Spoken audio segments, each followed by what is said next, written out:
Arudia, an ancient land where gods walk among men. A living, breathing high fantasy world that we want to put into your hands. But we cannot do this alone. In order to bring you back to what tabletop is all about, combat, exploration, adventure, we need your help to bring it to life. By supporting us on Patreon, you can support this project and the cast of Moonskull, with our promise that we will answer to the only people that matter. You. Legend Seeker. Your legend starts here. Forge your path. Shape your destiny.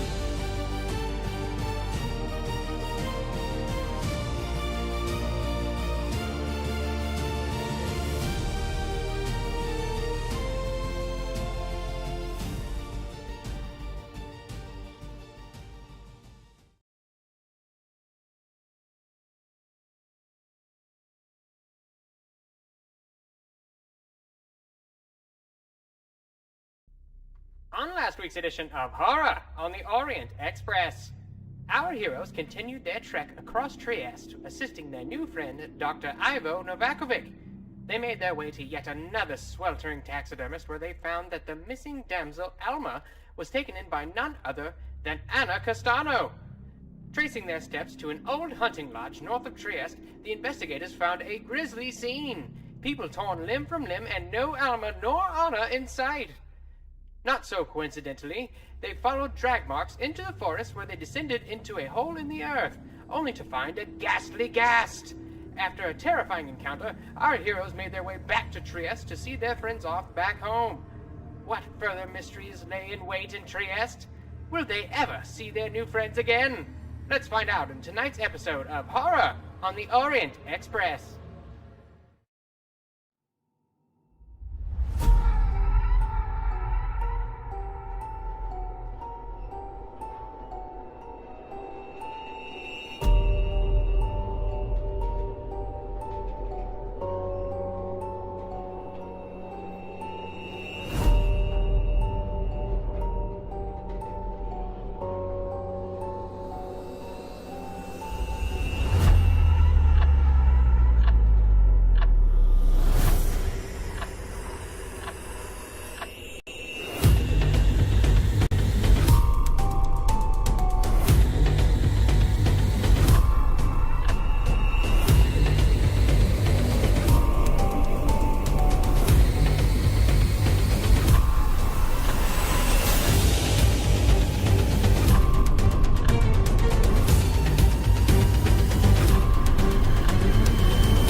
Hello, and welcome once again to yet another episode of Horror on the Orient Express. I am your beloved and, whatever else you want to ascribe to me, keeper of arcane lore, Moss, and these beautiful, beautiful people around me are our cast, who you all come here to watch make me suffer. So, without further ado, let's say hi to everybody. JT, how are you doing this evening? I knew you were going to pick me first because I wasn't looking. In fact, I was counting on it. I want you all to know that Moss just admitted to making love to the earth literally 2 seconds before we started this show. He makes love to the earth. It's what he said. You got to pay tribute to Mother Gaia. He's an earth effer. And I'm out. How do I? That's all I have to say. I'm done. All right. Well, now that we know just how JT is, Frost, how are you this evening? I can't find the button to leave. I'm stuck in here with There's you. no escape.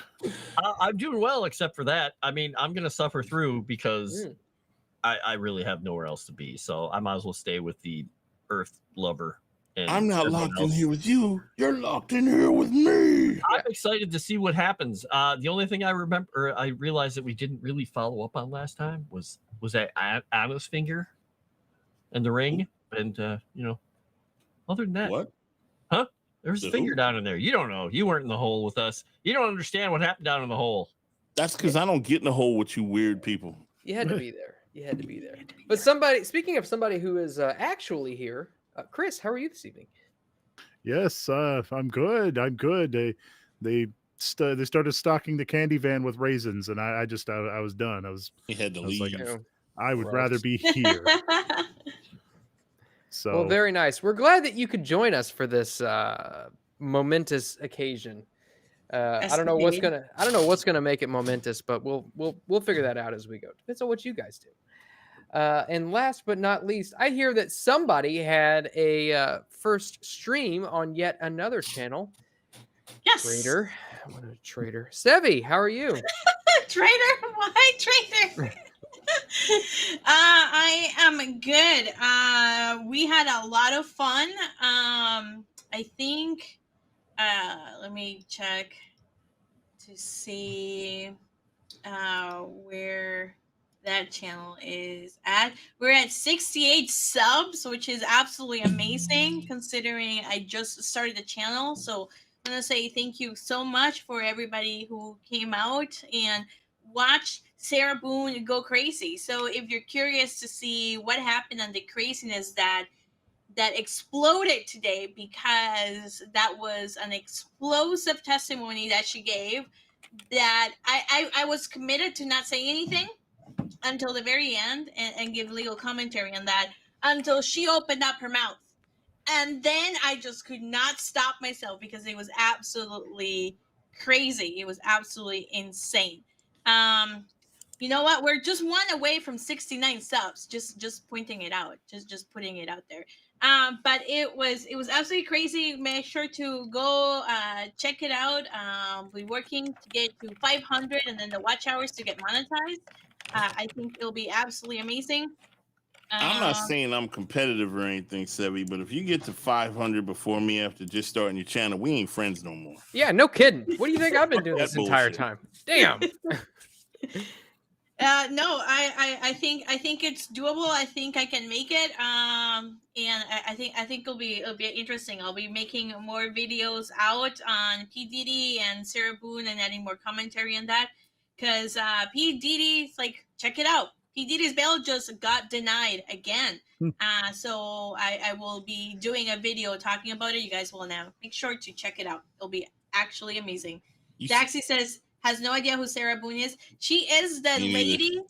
She is the lady that killed her boyfriend by stuffing him in a suitcase. Sounds like a lot of people. Wait, was he dead before?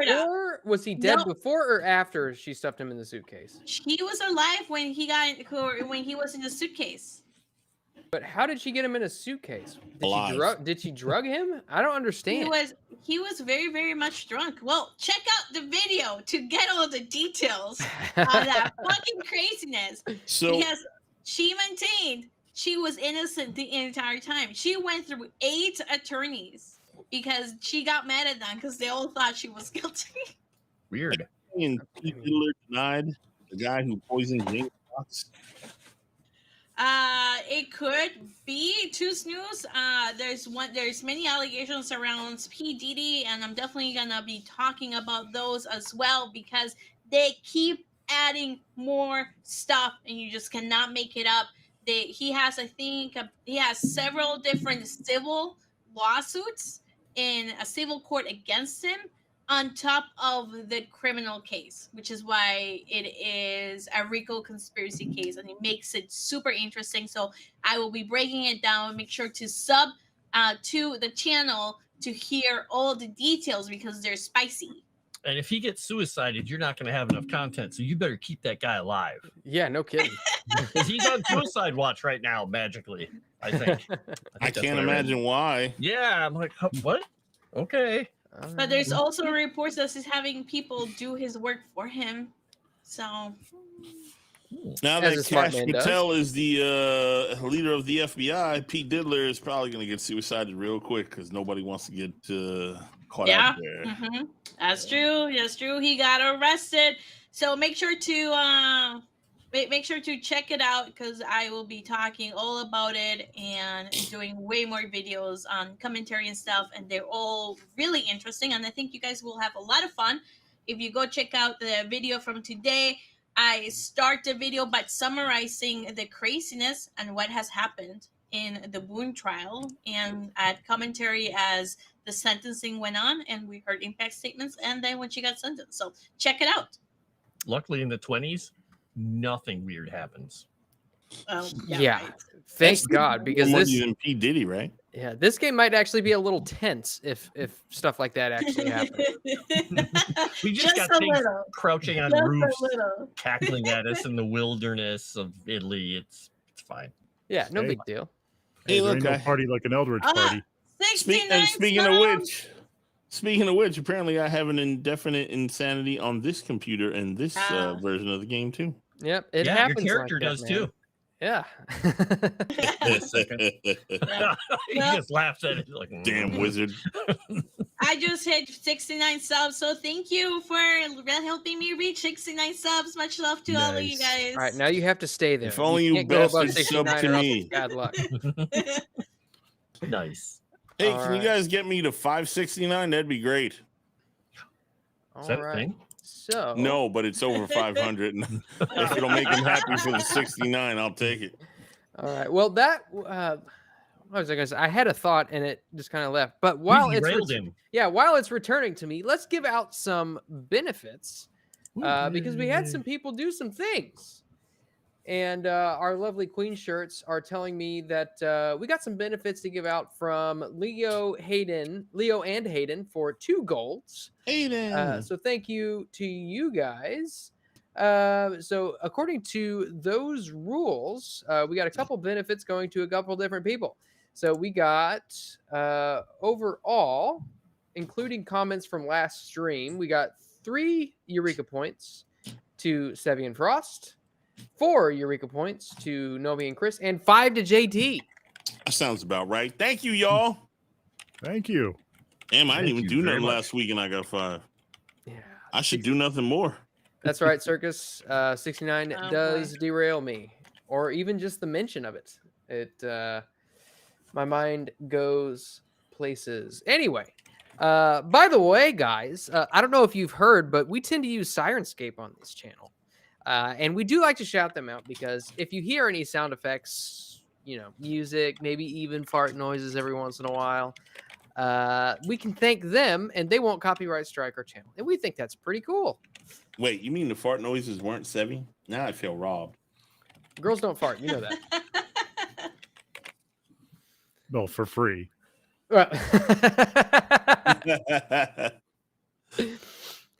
All right. So with that, let me swoosh us over. Chris is a man of experience. Not constant sorrow. All right. And Yes and yes. we pick back up after Dr. Ivo and Alma have departed on the train back from whence they came. And you all are standing there at the train station, the train pulling out, and the Bora is blowing furiously. It is cold, frigid even. And it is probably about midnight. So, coffee or sleep? Golly, where I did we wouldn't say leave no off to last either. week? He left, remember? I thought we got to the car and then we ended. Did we actually leave? We fast forwarded. Yeah. Oh No, they are. Are you talking about on the train? No, you didn't get on the train. no, but I mean we left that the scene of the crime, so to speak. Mm-hmm. Okay. Had a long trip back. We did, Yeah, that's, yeah, that's and a then long drive. yeah. I remember we crashed at Mr. York's place. Crashed. I think. Clay, do you have a place here in Trieste? In Trieste, no, we're at the We're at the fancy hotel that he The can pick, hotel. or the Excelsior. Savoir Excelsior. Yes, We're at the Stan Lee special. the nicest rooms available. All right. So, as the Bora blows around you and chills you to the bone, what would you all like to do next? I'm gonna check on Wooly. He's in my pocket. He's been in my coat pocket the whole time. Prove he hasn't. He looks up at you with one eye and looks at something else, which is off into the darkness that is indiscernible with the other. Well, you know what? Just for shoots and ladders, I'm gonna go ahead and roll a spot hidden. Okay. See if he's looking at anything particular. Or Damn. Success. You see the tiny fragment of a dead leaf floating in the wind that you would guess maybe he's mistaken for a fly. Nice. Good eye, Wooly. But I think we're safe. You scared him off good. That's a good little lizard. That thing must be magical to be It's- alive in this cold. His tongue He's flicks the- up and gets you in the mouth. Oh, I So- love you too, buddy. Clay heads back to the truck and says, "Let's get ourselves out of the wind at least." I don't know who Well- wants to go to sleep. I'm tired. Yeah, I think we should just go back to the hotel because we still have places to be tomorrow anyway. Well, I need to do a bit of reading myself. I thankfully did not have such an eventful evening as you crazy people, but, whatever floats your boat. I ain't nowhere near as crazy as others. Golly, Mr. York, I can't believe you tore a grizzly bear's head clean off. Oh, Jimmy. I still have the head, right? Mhm. Didn't you guys give me? I hold the head in front of his face. Is that like a bear to you, you insane baboon? I'm just gonna pull the head out of the way because Jimmy is driving. So because Clay is not the person you want at the wheel, so Jimmy is driving. Like, does this look? Oh, we're driving. I thought we I thought we were back at standing. the hotel. Well, Yeah. we were driving back to the hotel, yes. All right. But when you get back to the hotel, if you want to stick the head in his face. Well, in the rooms. So you all make it back to the hotel. You have to go around what looks to be an inlet near the docks. But as you move your way around, you make your way back to the hotel in a matter of probably about 15 minutes. And here you are. We're in a hotel. Yep. Well, park, get out, head up. Actually, Clay's gonna go to the front desk and ask them because I just don't know. Do they have room service overnight, or is the kitchen closed? They tell you that you can get bottle service overnight if you'd like it, but the kitchen unfortunately is closed. Yeah, he's going to say we would like some champagne and other things brought up, and he's going to slip them a few extra lira if they can grab some just whatever out of the kitchen, like sausage, bread, just things to throw on a plate for them in case somebody wants to eat, and head up to the room. Okay. You see the attendant behind the desk kind of looks at you and your disheveled clothes and your dirt and probably speckles of blood, and just gives you a paranoid nod and says, "We will have all that right up for you, sir." Excellent. All right, and you all make your way back up to the rooms, and as you enter, Jimmy, As you enter into your room, you can see that the simulacrum has had the towel removed. And the towel itself is Gosh. neatly folded and placed upon the bed. Is the torso anatomically correct, Moss? Meaning, is it life size? Is it Is is it hanging proportioned down? correctly? I mean, if I have to spell it out for you, Moss. No, it is not anatomically correct. Oh, really? It's smooth. It's like a Ken doll. It's a Ken doll. Yeah. Okay. Were you gonna sit on it or something? Well, it was in Jimmy's room splayed out. I was just curious, like, what the hell he's been doing with it. Just So like if old it had Uncle Elmer. junkety junk, you know, I didn't want it in his trunk. Could do some bad things. Wow. Golly, it looks like room service came in and cleaned everything up here. I'm just gonna go asked ahead them and, not to, if you're saying that out loud. in spite of Mr. York's orders, and I'm just gonna go ahead and throw the towel back over it. Okay. All right. And eventually you do get your champagne, you get your sausages and cheeses or whatever they could muster up from the kitchen that was left over from dinner service earlier that night. Is there anything else you would like to do before you all go to sleep? Read the book. Nope. Read the book. Give Calvino some cheese and sausage, and I guess if nobody else is going to chat about anything or wants to talk about anything, just flop on the bed and fall asleep. When Jimmy goes to the bathroom, I wanted to put the head under his covers. I'm gonna tear off little bits of sausage and try to get Wooly to eat it.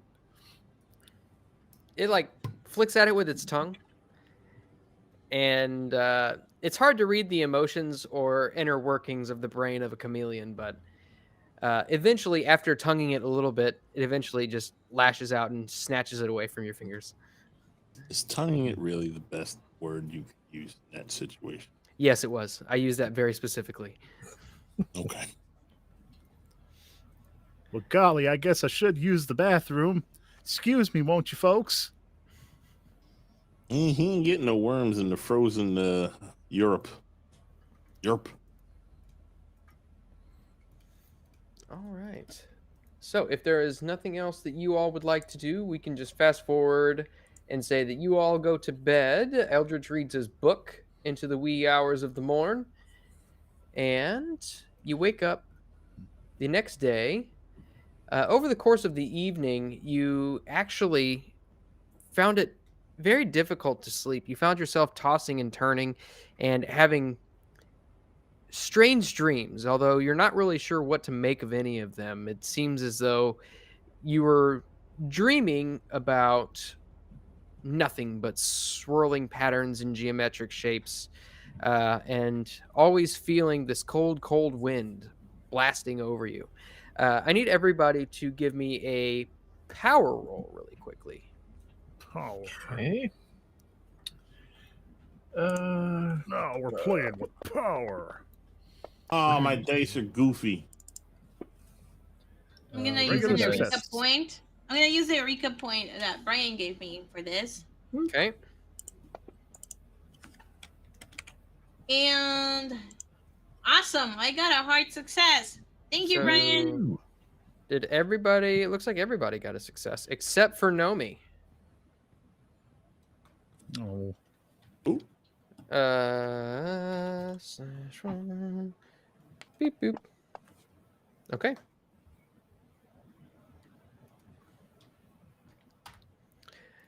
So as you all wake up in the morning, India comes out of her room, stretching, and says, "Guys, I don't know about you, but I had a terrible night's sleep. I feel just exhausted and drained." Clay is just gonna open the door and just hand her one of the bottles from last night. She grabs it and then goes back into her room and shuts the door. did we notice anything unusual about her? She definitely looked like she didn't get a very good night's sleep. Her hair was a little mussy, and she just looked. She had large bags under her eyes. She just looked very exhausted. I think he was wondering if she was in a nightgown. I'm not going to make that judgment. There you go. I'll say Wow, she just sleeps walked in her out in front boots. of us, fully nude. That's golly. And I was wondering between nightgown and fully clothed, but you do whatever. we could say Oh that my it's a God. nightgown that leaves very little to the imagination. Oh, there you There go. you go. Good thing Jimmy got a little bit of imagination. But she's got that in her luggage, and she slept in her boots because I'm not going to say that she walked out in a very revealing nightgown. Anyway, so with that, you all... I think I will Yes. suggest to the group that we go to the cathedral, the Catedral de San Giusco, because that is a cathedral, right? Because the stuff that we got, right? We knew it wasn't going to be in a cathedral, wasn't it? Trying to remember, looking at the notes. Oh, that one was not open. Well, that sucks. I'm going to have to ask for reference from our lore keeper. So what exactly is it that you're referring to, Sevi? Let's see. Hold on. Because we No, know hold on, something we had- here at the same Okay, time. I'm just looking at the notes. We went to the taxidermy of Cassano. Mm-hmm. And we found the journal there Mm-hmm. that had the dates, the Ana Cassano's journal. Mm-hmm. No, but that had to do, was the journal that had to do with us, or did that have to do with the doctor and his friend? So you remember after getting the summary of the journal from Clay, that journal had more to do with what Anna had gone through and her finding of Alma, and them Okay. making their way out to the hunting lodge, All right. and kind of the dealings within that realm. And we saw how Okay. that worked out. Now, what I will go ahead and remind you of, so you all know, just the day before, I believe it was the day before, earlier in the day, Jimmy and Gore had made their way to the Giardino Lapidario and found that Johann Winkelmann had died in 1768. We were going to break into the museum and open up the box with the Winkleman. And in addition to that, if you also refer back to Beto's notes, he mentioned that Napoleon's army had also passed through Trieste, Right. as well. So there's a couple of avenues that you could follow up on. Well, checking out the tomb, it was a reimagining of a Roman tomb, was it? But it was his, I think, is what you had described it as. Correct. Yes. So what you would know about it, or what Jimmy and Gore might have been able to communicate to you, is that there were several pieces there that were from legitimate digs in the area from the early Roman era. Now Winkelmann was interred there, but there were also there was a recreation of a Roman. What was the word for it? Mausoleum. It wasn't a mausoleum. It was like a temple. It was like a replica of a Roman temple. Inside there were a few actual legitimate pieces, as well as the resting place for Johann Winkelmann. Okay. And following the lead for Napoleon having coming through will probably be something we're going to have to research a little more to find out, like where they may have been or what they might have, I guess, been part of. Because there's that thing called the Arsenal de Lloyd. I don't know what that is. It looks like a fort on the port. I'm not sure. Fort on the port. Fort on the port. If we go to that fort, would we be able to get more information on Napoleon's movements? You don't necessarily know that for sure. Okay. So I think your first instinct might be right. We want to go search, basically follow up on what the boys found. Yeah. Okay. So then we can. I mean, if we go now, it is morning. Probably not a good time to go opening people's cemetery boxes, whatever it is. So it might make more sense to track Napoleon. Was Napoleon very closely tied to the church, or is this something that we might have to find other pieces, like the port, for example? I'm not 100% sure exactly what you're asking. Okay, I know. We can go to the Commercial and Nautical Academy. I go to the library. Okay. Okay, so are you all you're gonna kind of split up? Sevi, or I'm sorry, Camellia. The Commercial and Nautical Academy, according to the places of interest, is in the it's in the Natural History Museum. Okay, so that's part of the. Yeah. Okay.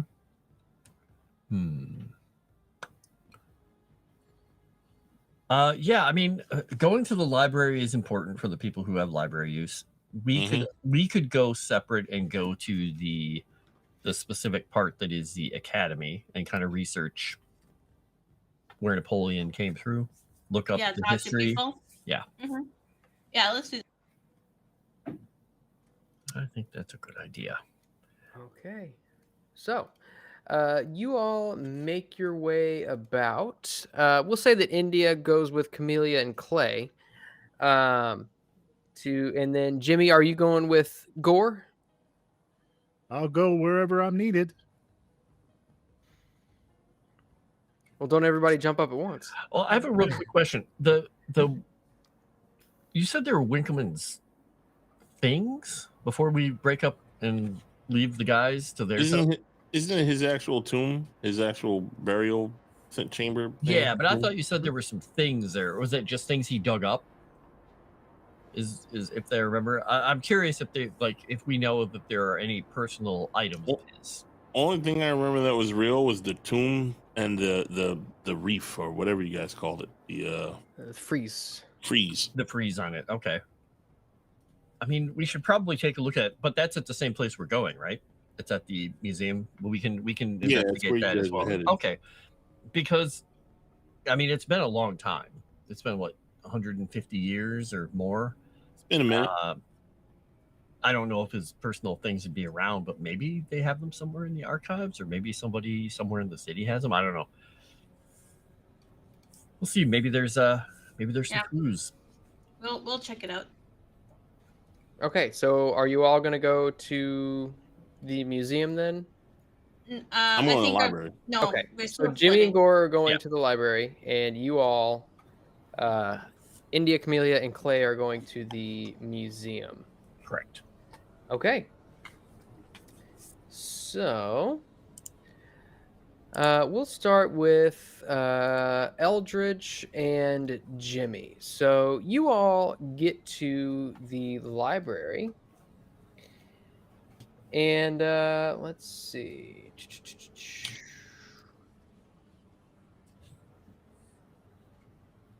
Okay, so you get there and you see that it is open from 9:30 a.m. to 12 p.m. and then 2:15 to 4:15. So it's only open a few hours at a time, and it's situated on the Piazza e Ortiz, opposite the Museo del Mare, or the Maritime Museum. So you all are within very close proximity. So as you get in, go ahead and give me some. Let me check something real quick here. Let's see what languages. Let's see. Jimmy knows German, Italian, Spanish, Turkish, And Eldritch knows English, German, Latin, Turkish. Okay. I mean, like barely. Barely. Yeah, just barely. But you've dabbled. You've dabbled. You know how to ask where the bathroom is. I know the shit out of Latin, but I doubt anyone there is speaking it fluently, unless they're in the research department or something. Okay. So,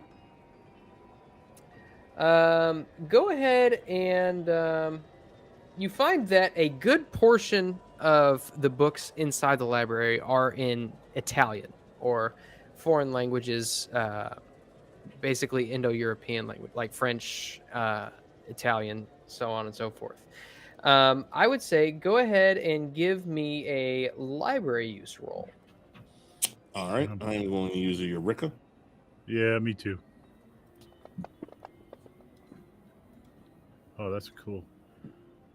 Use hard success. Regular success, hard success. Okay, very good. I'll spend. Should I spend 4 of my luck to make it a hard success as well? Because I was gonna have him look up about Winkleman, and I was gonna look up about the Napoleon stuff. Because you didn't really ask us what we were doing. Oh yeah, I'm sorry. Yeah. Is that what you all plan on do then? I wanted to find out where Napoleon went here, where he might have stayed, if he had left any stuff behind, shit like that. Anything, important in his journeys here. Any antiquities he may have lost or left. Where he stayed, if there's like museum in his honor or his detriment or whatever, since he came through here and that was part of the thing. Okay. Yeah, so what I will say is you do find some texts which reference the years in which Napoleon's army had passed through Trieste. That was back in 1797. So you open the book and you find that it is written in French. Goddamn French. If I spend the 4 luck, does that help? Oh, no, I apologize. It's actually written in Italian. Forgive me. That's even worse. Italian.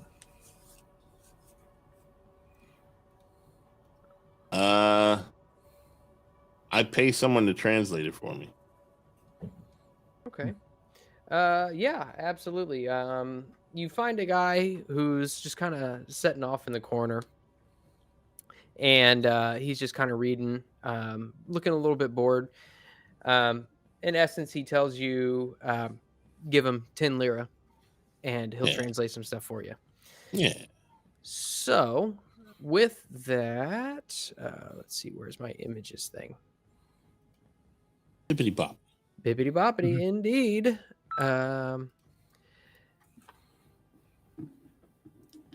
So as he's kind of reading along to you, he notes that Napoleon's army was in Trieste in 1797.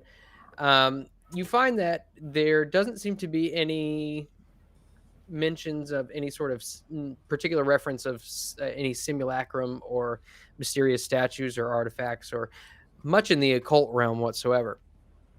However, he does mention this document, which stood out to you as particularly interesting. Oh, mama. That's a lot of words. It is a lot of words. So, I guess I can read it out to you. So I sure as hell ain't reading all that. At the inquiry into the deaths of Sergeant André Legrand and Soldat Jules Heron, the following facts were determined by the tribunal. On 9th of September, Sergeant André Legrand, Corporal Marcel Lasnier, and Soldat Jules Heron and Louis Cochefer from Legrand's unit were all drinking at a tavern, Il Capro Ubracchio, the Drunken Goat, where they fell in with Marchetti. Witnesses present stated that Legrand was very drunk. Corporal Lasnier and the 2 soldats went upstairs where the tavern owner also ran a brothel. Upon their return, Legrand and Marchetti had disappeared. Legrand's body was found in a nearby alley a short time later. Witnesses stated that it was common knowledge in the unit that Sergeant Legrand had acquired some valuable treasure in Paris. This item was kept in his kit. The bag had been in Legrand's possession at the tavern, but was missing when the body was found. Lasnier, Heron, and Cochefer sought Marchetti, partially to revenge their sergeant, but also to recover Legrand's treasure. On the 10th of September, the three men found Marchetti drinking at the Caverna dei Rettili, the Lizard's Cave Tavern. They waited until he left, then ambushed him, stunning and dragging him to a cul-de-sac where they sought to extract the location of the bag. Witnesses stated that Marchetti at first denied having the bag, but after being beaten, confessed that he had passed the bag and its contents to his master. Marchetti refused to reveal the name of his master, and a further beating ensued. It was at some time during that second beating that Marchetti's shirt was torn from his body. The facts from this point are unclear. Witnesses report hearing screams followed by repeated heavy blows. The civil authorities were summoned, and upon investigation, Lasnier and Cachefer were found dazed and bleeding, along with two bodies. One was the body of Heron, who appeared from the marks about his throat to have been strangled. The other body was battered beyond recognition, but may have been the body of Marchetti. Lasnier claims that the body was that of a monster that strangled Heron before it was killed. Oh boy. He claimed the subsequent damage to the body was caused by Cochefer beating it with a billet of wood. A blood-soaked billet was found at the scene. Cochefer has not been able to testify. Doctors who have examined him concluded it is unlikely that his mind will ever return. The finding of this tribunal is that Legrand was killed by civilian Marchetti in the course of a robbery. Heron was killed by a person or persons unknown. The death of Marchetti is unconfirmed. All right. I asked the guy if any of those three places still exist. The two bars or the brothel. He tells you that he says that most of the buildings still stand. However, many of them have been repurposed. All right. I'm asking if any of them are what they used to be. Like if any of them still carry those names, or if he knows where they are. Let me see. Oh, wrong die. It looks like the Drunken Goat was the tavern and a brothel. So there should be. It was all right. 41. I'm just rereading. Two for. He tells you that he is not really familiar with the names of the locations that are mentioned in this. Okay, then I wanna look up or have him help me look up any news paper reports around this time of those places and any other strange happenings in either one of them. Would you like me to roll for it? Actually, before we do that, Jimmy, you were requesting information on regarding Mr. Winkle. Mr. Winkleman. Okay. So, let's see. You go through and you find this article talking about Mr. Winkleman. Oh. Yet another very wordy handout. I'll give you a break. I'll handle this one. Thank you. Born the 9th of December, 1717, at Stendal in Prussia, he died the 8th of June, 1768, in Trieste. The son of a cobbler, Winkleman's formative years were strongly influenced by a study of Greek, particularly the works of Homer.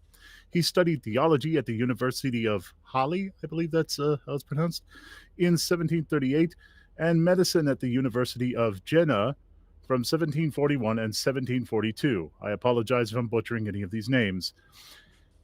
His interest in Greek art may be dated from 1748, when he worked as a librarian to Count von Bonheur.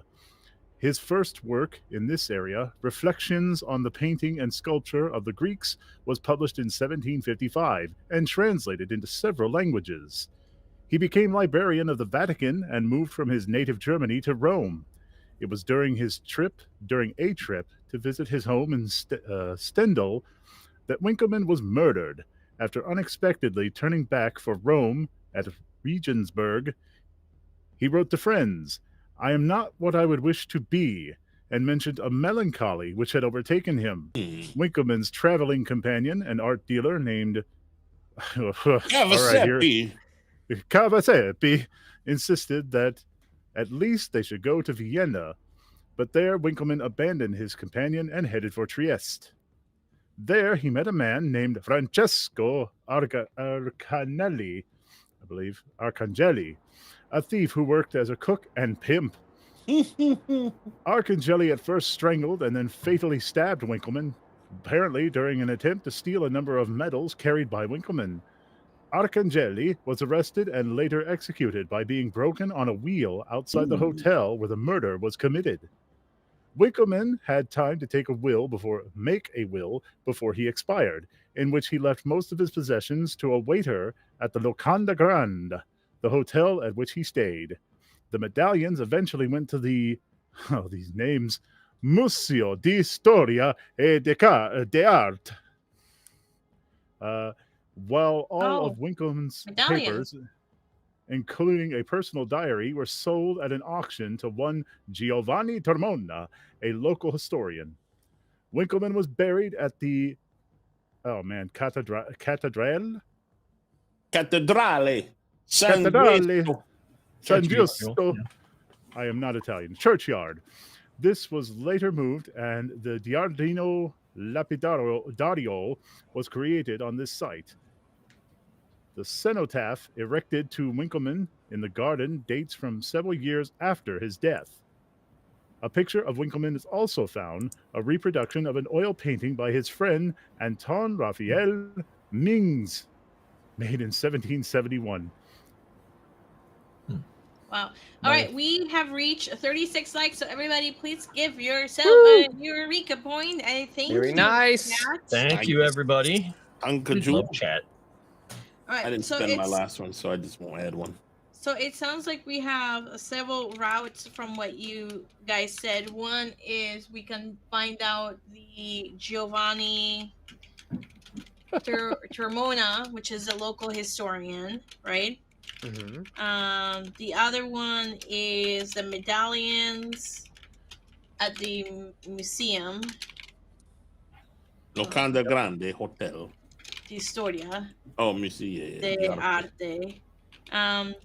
And the waiter called Locanda Grande, which it says waiter, so it must have been a guy, even though that his name. diary was sold to Giovanni Termona. Yeah. Locanda Grande is a hotel. Yeah. Oh, it's a hotel. Mm-hmm. Yeah, okay, so he's there's the waiter both at of that the possessions to a waiter. Okay, so the waiter, that worked at Locanda Grande, and then from what Gore found, what was the stuff that he found? The guy was murdered who had our treasure at the he was the three at, locations. The three well, locations. two apparently. Yeah, the Drunken Goat and the Lizard's Cave. Yeah. Okay, Drunken Cove. Goat. And Goat. Lizard's Cave. And Lizard's Cave. Okay. Yep. And anything else that you found as potential routes? Body of a monster was the one guy was described as a monster, but that doesn't really help us for a route. No. It's just one thing that I do want us to maybe investigate. It might be a red herring. Is the paintings that we got from Alma, just in case. Ooh, yeah.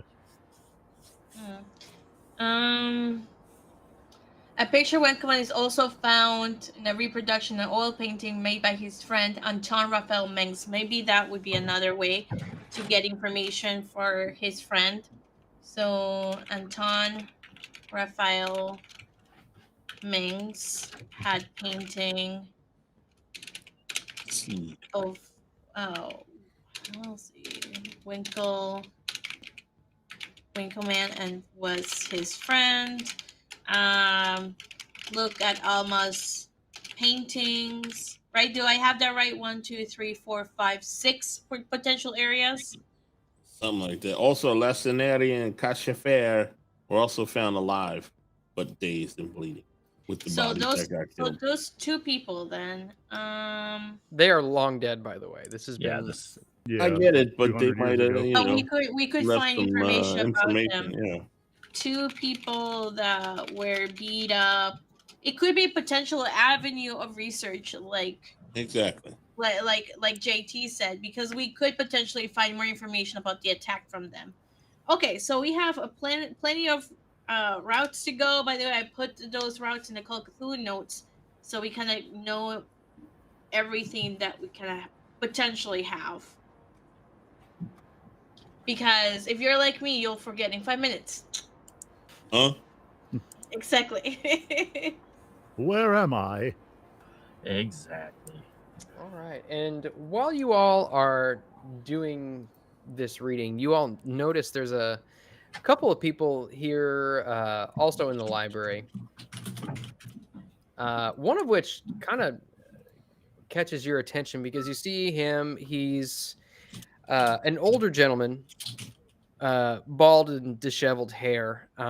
He's got a very sour look on his face, and you see he's got a book up on a stand, and he looks as though he's reading, but he's got his arms folded underneath his jacket. And every once in a while, he will look over and give somebody a nod, one of the library attendants who comes over and flips the page for him and then returns to their station. Well, golly, it's rude to stare, but That sounds I'm a- suspicious. I'm gonna see if I notice anything peculiar about him. Okay. Go ahead and I would say probably just a spot hidden. Okie dokie. That's a regular success. Okay. Yeah, there's not. He seems disheveled in a way. Very downtrodden. After a little while, you can see he reaches up and scratches the back of his neck, and you can see just popping out from one of the sleeves is just a stub.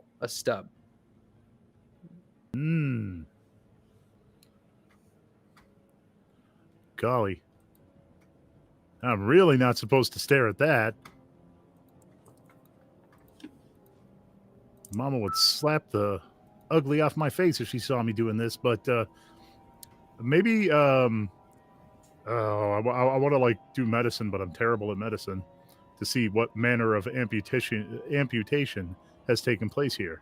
Yeah, go ahead and give me a medicine roll. Okay, I am gonna try to beef that up with a Eureka. Here we go.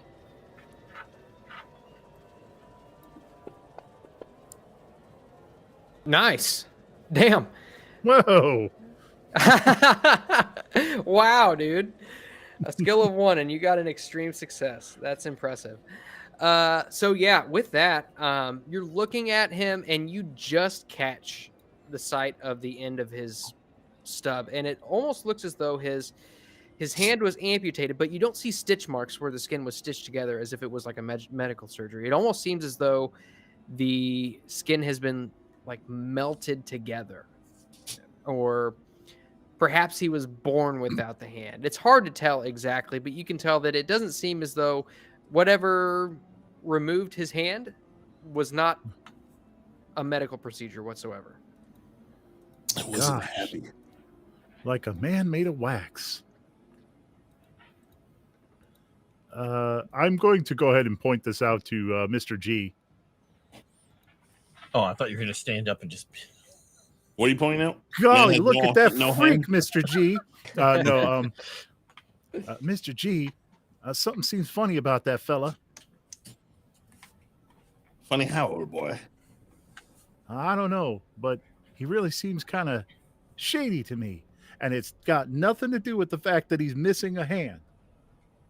I want to make that perfectly clear. What did you do that was shady? I was busy researching. Well, I don't know. Just look at him. I look at him. It's the same gentleman which you were looking at before, disheveled, Was but oh, maybe you probably would have noticed him throughout the time you were doing your research. You've probably been at this for a couple of hours. And about this time when you all are talking about him, you see he kind of looks over at you and looks back at his book and looks over at you once again, gives you a double take, and then reaches out his stump and shuts the book and stands up Oh, and I'm gonna try not to look. begins leaving the library. I follow him Okay. And I'll follow Mr. Gord. stealthily because I'm a ninja. Okay. Go ahead and Except when my dice don't roll on the tray. give me a stealth roll really quick. I did. It didn't agree with the tray. Oh, fuck off. Would you like to spend 23 of your 32 luck to succeed? No, but I will push it with a Eureka point. I don't care if he catches me. I have Jimmy to protect me. He's a beast. Oh, come on. Are you fucking kidding me? Okay. So yeah, both of you begin making your way out of the library, and you see he makes his way to the east, just turning out of the library. And as you kind of stealth behind him, he turns around. Your footsteps kind of crunch in what little snow is left on the ground at this moment.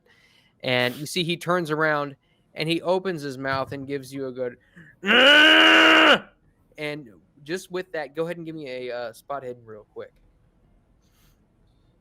Spot things he hidden. You can see he screams out at you and begins waving his Doesn't have a arm. And tongue, at this does he? point, it's quite clear that he has neither hand. Both of them end in stubs. And you can also see that Jimmy, you can see that he also has no tongue. I fall on the ice and break my hip. Gosh, Jimmy helps Mr. Gore to his feet. He's just like those others, Mr. G. You know, Jimmy, why don't you go ask that poor bastard what happened to him? I'm sure he'd be love to talk to a nice young fella like you. I don't think he's much in the mood for talking, Mr. G. Well, maybe he'll write it down with his, good hand. And at this point, he you turns know around what? and begins walking away again. Actually, Jimmy's going to wave him down. Hold on a minute, mister. Give me a persuade roll. Okay. Always I'm a good looking for idea. a hard success on this one. Okay, then I'm going to burn a Eureka point. So I'm not going nowhere near that.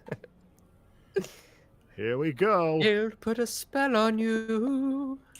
I think Moss has finally cursed the dice. This new Fail. computer is messing my dice up. I'm going back to my old dice. He looks back over his shoulder one more time and does his best. He kind of shoulders his coat up a little bit higher onto his shoulders and keeps walking. You know what? Jimmy's got a job to do. He's going to run forward and tackle him. What Really? the hell? I love that kid. Okay, Oh sir. gosh! give me Here comes the cop. a fighting That guy ain't brawl calling roll. nobody. I said I wanted to talk, mister. You're in a public area. Other people are gonna call the cops on you. Oh, Well, he shouldn't have assaulted the young man. Fighting brawl. It's his word fighting against brawl. his, Here we go. and he can't talk. Damn it! Yeah, he was You know what, yelling at and- me, put his hands on me. Wait, Are you looking for fighting I'll brawl? just tell. No. I found it. I'm going to burn another Eureka point. He called Because, you Jimmy's know. mother a woman of the night. He can't stand for that. This is how we greet people in America. Hard success. Okay, you tackle crap, him that and old man. bring him to the ground, at which point he He is dies. helpless. He has no hands to push himself up off the ground. He is face first on the ground in just a pile of slush. All right, mister. Now, I know that you can't really say what's on your mind, but I think we can communicate with one another. You can either nod your head or shake your head. Nod your head if you understand. He seems very uncooperative at this point. I don't think he wants to talk, Mr. G. Maybe you ought to let him up, Jimmy. I think you're going to kill him. Oh, nonsense, Mr. G. I'm just holding him down. In the snow, you buffoon. gosh. Well, golly, Jimmy will stand up and help the man to his feet. Awful sorry, mister. I'm just following orders. I gave you no such order to assault this man. Are you mad, Jimmy? Do take this young man's apologies, dear boy. And you can see he's at this point he's kind of looking at both of you and kind of eyeing you up and down. Go ahead and give me a psychology roll real quick if you would. Oh, goody. I'm aces at that. Me too. I'm the best. I mean, I'm terrible. Fail. Okay. Yeah, you can see he's just kind of looking you up and down at this point.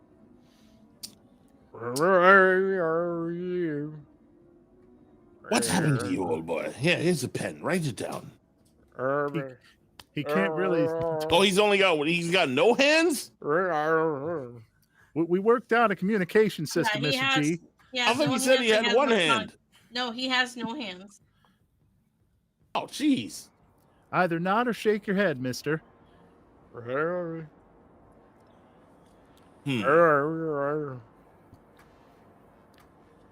you what questions are you trying to ask him? I didn't know he had no hand. What the fuck is this guy? Yeah, give him 10 lira and send him on his way. He kind of takes his stub and opens up his pocket and opens it up to where you can just dump it in. Okay.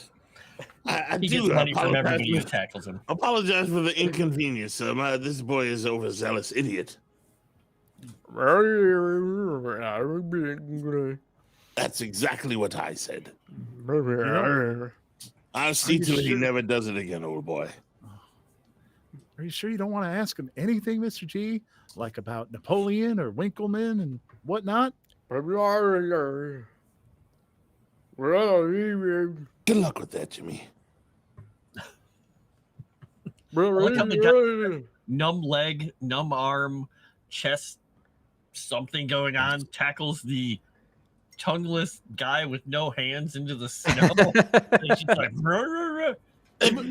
Before you wander off, old boy, how is it that you put your clothes on and wipe your ass and all that good stuff? I'm quite curious. Personally,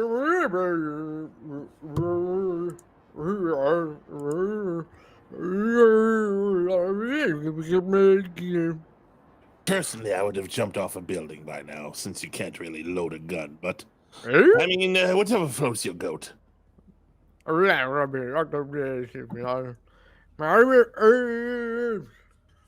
you want to give the young one a handy? Well, I'll see if he's up for it, old boy. What is the name of his? Okay, hang on. I'm gonna ask him about if he knows anything about Winkleman. He doesn't know anything about himself. Golly, I want Mr. you to G. remember this accent, boss. Just remember this one. You're going to be using it a lot. Yeah, you made this guy to annoy us, and now I'm going to annoy you with him. Hey, that's cool. I like this. Apparently I'm annoying Brian in chat, so I love this. Super chat to make it stop. Yeah, you want us to stop? Yeah. Get a damn gold membership or 2. For a $500 super chat, this guy will get hit by a car and just instantly die. You hear him say, "Fire." Yeah, I tried to get him to jump off a building, didn't I? Come on, I tried to help. Yes, camera. There is no train to even do that with. So I'm trying to ask him if he knows anything about the fellow that Winkleman associated with. I'm trying to find it. There's a lot of names here. Was it Cavacepi or Cavacepi? Cavacepi. I am not Italian. I must stress this. Could be Cavacepi.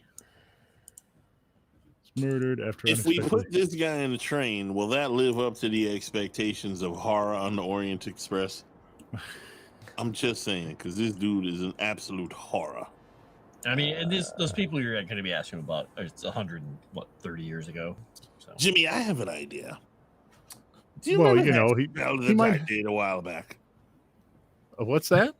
You know, where I transferred the organs.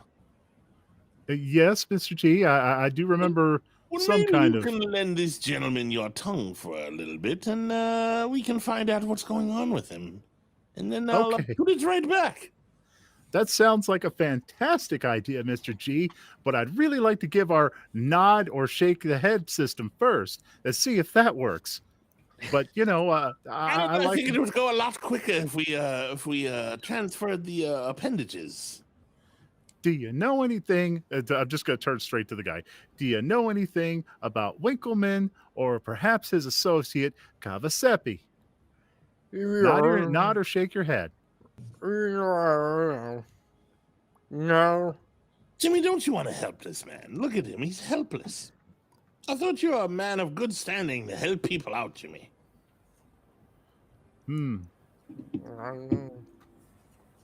Oh, what's the name of that ritual that they were doing that involved cutting out tongues and such?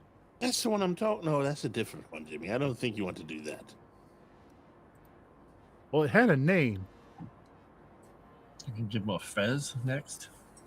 Would you like a fez, Jimmy? I have a new one I've been working on. Oh, yeah. I'll show them. I'll show the man the fez. This mean anything to you? You see, he squints at the fez a little bit. Yeah, Ooh, okay. We're getting somewhere there, Jimmy. What's that Yes, guy's name that's who's always giving us the problems? Was it Mehmet Makriot? Yeah, that's it. Have you ever heard that name before, fella? You know, Jimmy, I think that might be a yes, old boy. I think he might know the Makriot. Did he have a fez like this? Or that? Is he the one who cut out your tongue? No. Oh. Well, that's disappointing. Jimmy would love for you to do that, but maybe later. We need to find information out first. And you can see at this point he's like pointing off in a direction. Basically, like you can tell that. Oh man, give me another psychology roll. To understand this fool. All right, I'm Yeah. gonna use the Eureka point this time because my rolls have been. Hey, look at that! Regular success. Hurrah! Both of you. Yeah, but I'm more like an extreme success. You can tell that he wants you to follow him. Ooh, I'll follow from a distance. Jimmy, you stay close. All right. What's that you say? Geppetto's stuck in the well? Yeah, for me. You know, Jimmy, I think I understood that one. You're getting better at this, old boy. He is picky, I know. Jimmy's gonna follow. I follow at a distance so I don't get press ganged or hoodwinked or bamboozled or jumped. Good idea, Mr. G. You watch my back. Yes, that's exactly what I'm going to do, old boy. I've got your back. His name is Red Herring. What? No. You hush. You hush. We're on to something here, I could tell. Could be the most important character we run into this session. Or Or the red nothing. herring. Or nothing. Yeah, he leads you all into an alleyway and Oh, opens Moss's his revenge. trench coat, and you see nothing under. I'm just kidding. Yeah, you all begin making your way east, deeper into Trieste. Meanwhile, sorry. India and Clay and Camellia, you all come to the it was the Maritime Museum, correct? Yeah. Okay. Which is inside the normal museum, I think. Correct. Yeah. So you can see as you enter, it contains quite a few artifacts from several different digs. Collections of Egyptian, Greeks, Romans, much of which you can tell based on the plaques underneath of it come from private donation. Now you're looking specifically for things from the occupation of Napoleon's army. Yes. Okay. Let me see really quick.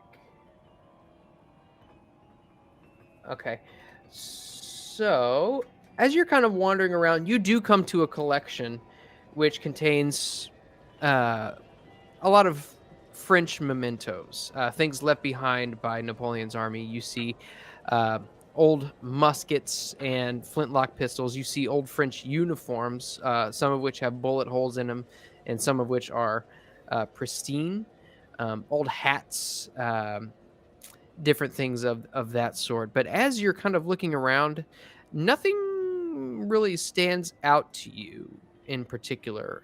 What precisely might you be looking for? I am looking for the person in charge of the museum or a tour guide. Okay. Easily enough. You do find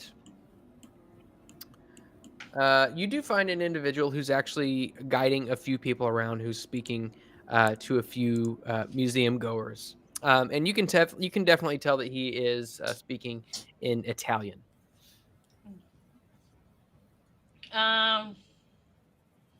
Pardon-moi, Mister. Do you speak English? Parlez English? Little. Little. Okay, little. That would work. I'll take out my dictionary of Italian and I will say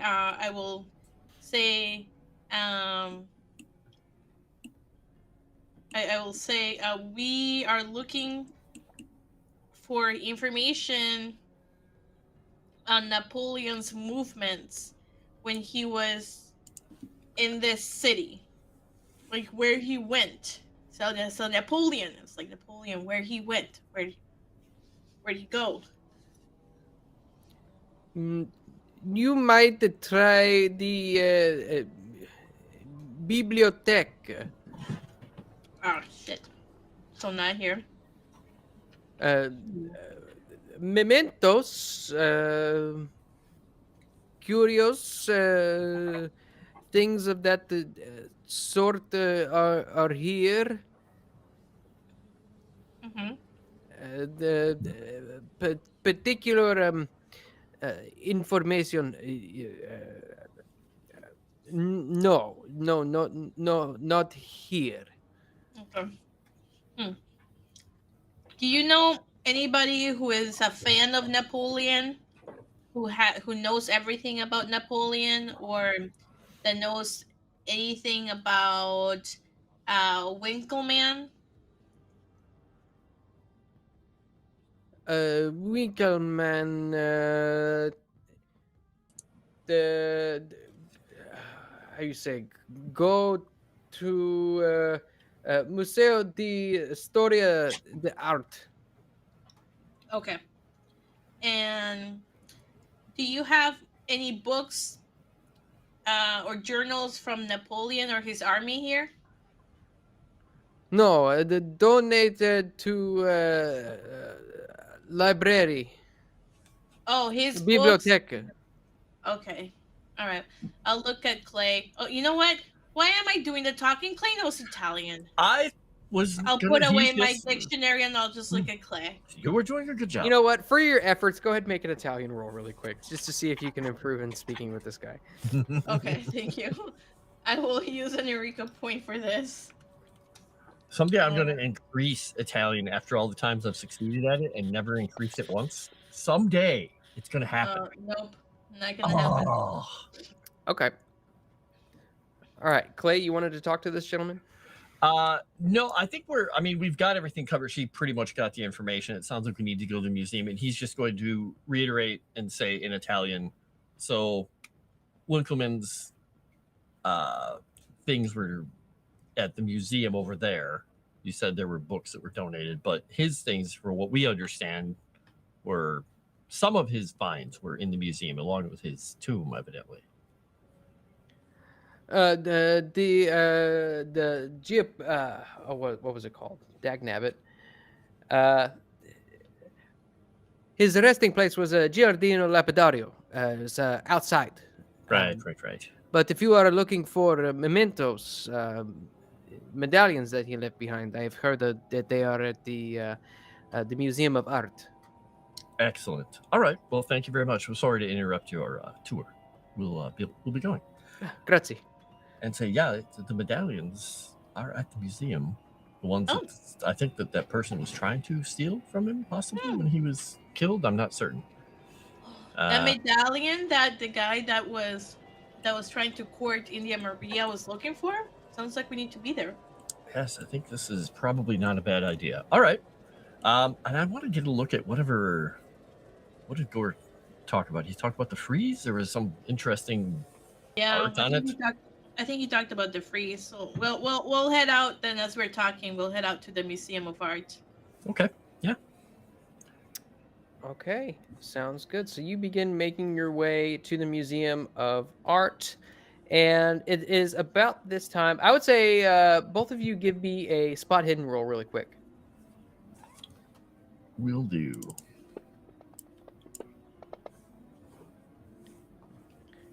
Okay. Success. Paranoia wins. Paranoia for the win. Okay. Just about 2 blocks away, you can actually see what looks to be Jimmy and Gore making their way down the street following some strange figure. Okay. Just poke her in the shoulder. What are those idiots doing? They're supposed to be at the library. I guess we should follow them. Why are they following that person? The person looks like he has no arms. I just hope they're not going to rob him or something. Okay, let's go. You know what? That's very likely. We should go. Just start following them. Okay. Trudging up the sidewalk. As we're going by, I'm keeping an eye out for places that might look like they're run by the mob around here, by the way. Because I still need to find a gun for Gore. Yeah, so I'll keep my eye out. Let me know if I need to do a spot hidden. Okay. Repeat the first part of what you said. I'm sorry. I'm looking for places where the mob might be hanging out so I can buy a gun and a license for Gore. Oh, okay. Yeah, go ahead and give me a spot hidden. Oh, extreme success. Yeah, you find a couple of good candidates. Couple of cafes. Looks like a couple of probably a couple businesses that would suit you well. So you would imagine that, you know, if you go into any number of these, you find some places with what are they called? Like little like sigils or signifiers that might denote such a purpose. Right. I will keep an eye out, but we'll do that after. Okay. Also, actually, no, we'll save that for later. Okay, so you all continue making your way and following Gore and Jimmy. Do you try to catch up to him, or are you just kind of following at a distance? Well, his initial intention was to catch up to them, but he's not sure what's going on, so he's just going to look at the girls and say, do we try him? Let's go at a distance, and then we'll just catch up to them slowly. All right. Try and not get seen. Maybe. Okay. You make your way, and if you guys wanted to give me a stealth check, you definitely can. And if that's what you're gonna do, I'm gonna make one for India as well. Nope. Even with the Eureka point. He's demanding to be stealthy, but he's not stealthy. Nope, I'm not being Howdy, stealthy. Mr. York. I guess we're not. Okay. He's just really hard to hide. He's a large figure in Very a large. dark coat against the snow. Now, don't forget, I'm watching Jimmy's back, which means I'm looking around for danger motes. Oh yeah. Oh yeah. And you probably saw us. And just tap you on the shoulder. We're not dangerous. So go ahead and Gore, give me a spot hidden if you would. I left you. Off. Come on, Eureka Point. Can't get 2 fumbles in one day. Hey, there you go. Oh, look, it's those guys. Okay. So as you're walking, you make your way into what is a much seedier part of town. Lots of abandoned buildings. There's a few people gathered around large barrels with fire crackling inside. You can see that they're warming their hands through fingerless gloves. Some of them look to be also missing limbs and fingers and the like. As you continue making your way, Gore, you are actually approached by a woman, and you can see that she is wearing very few clothes for how cold it is out. And she begins speaking to you in Italian.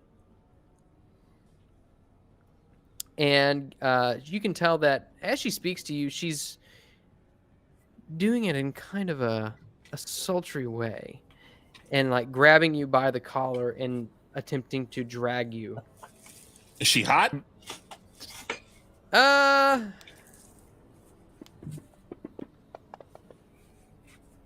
No. Surprisingly, well, yeah, unsurprisingly, no. You can see that as you're looking at her, she's missing several teeth, and one of her eyes is all kinds of foggy. Not a deal breaker, necessarily.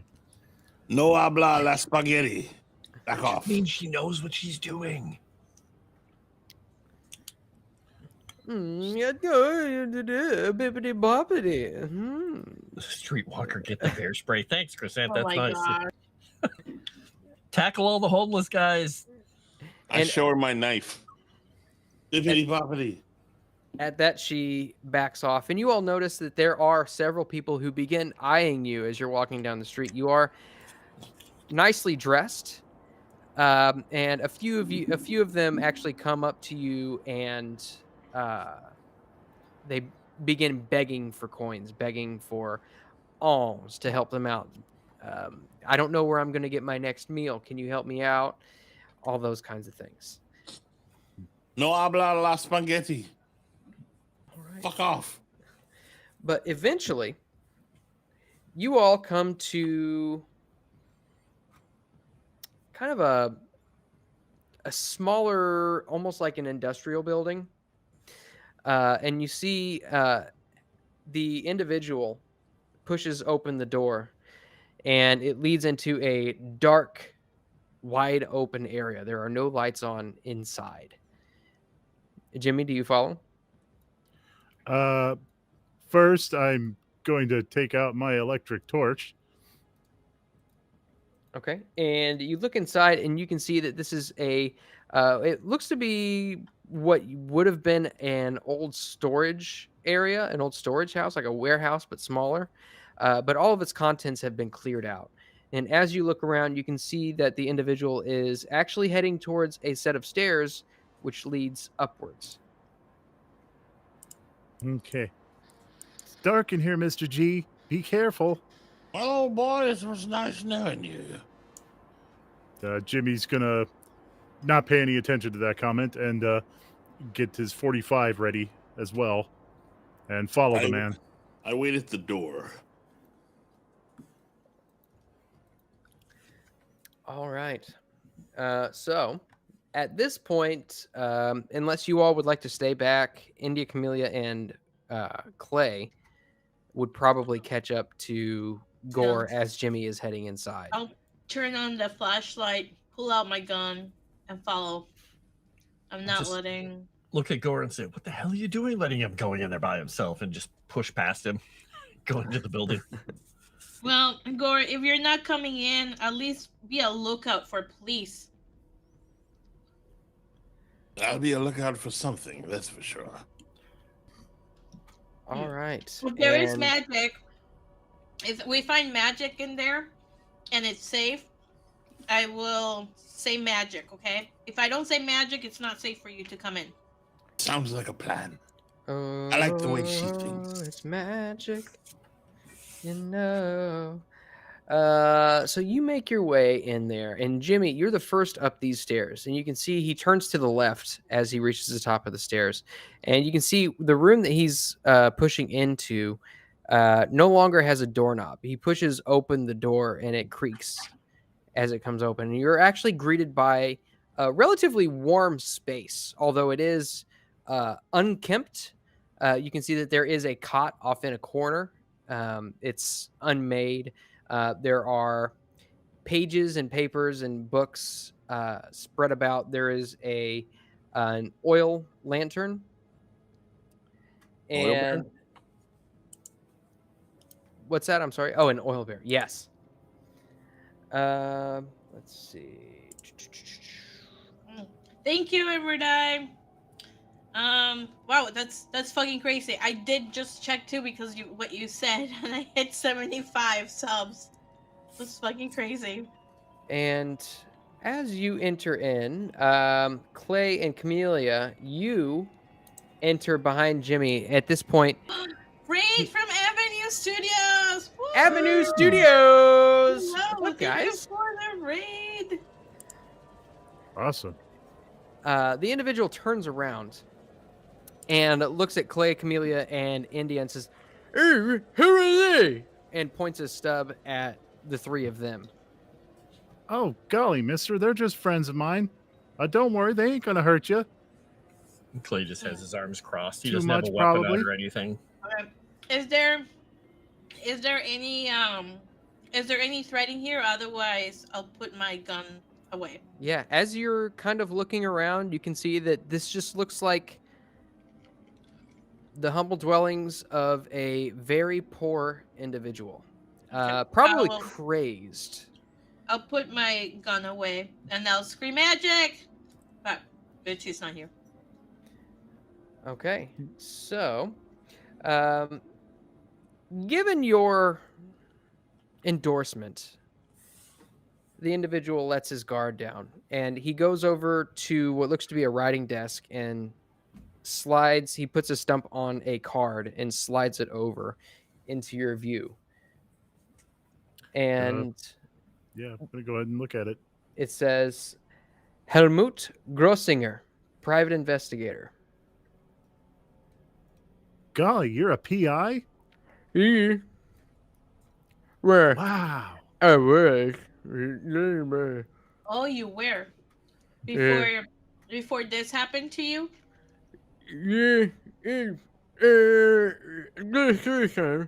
And then you can see he takes his stumps and he fumbles through all kinds of notes and pages, and it looks like he's looking for something in particular. And then he says, he finds it and takes his stump and slides it over on the desk in front of you. Let's see, Jimmy, you speak a little bit of German. Let's see, what is it? Does anybody else speak German? Clay does. Clay, you speak German. Okay, very good. So you find that he shows, which was this? This.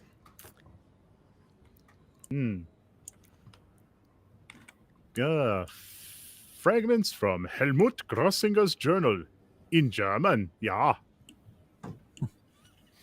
Going back to Roman Tergest, although von Junst suggests that the cult may have been a survival from far older times, seems to prefer dwelling in caverns beneath the surface. The plentiful karst cavern formations in his vicinity, the name is derived from Grast, the Slovene name for this area, would provide ideal ... from some other place.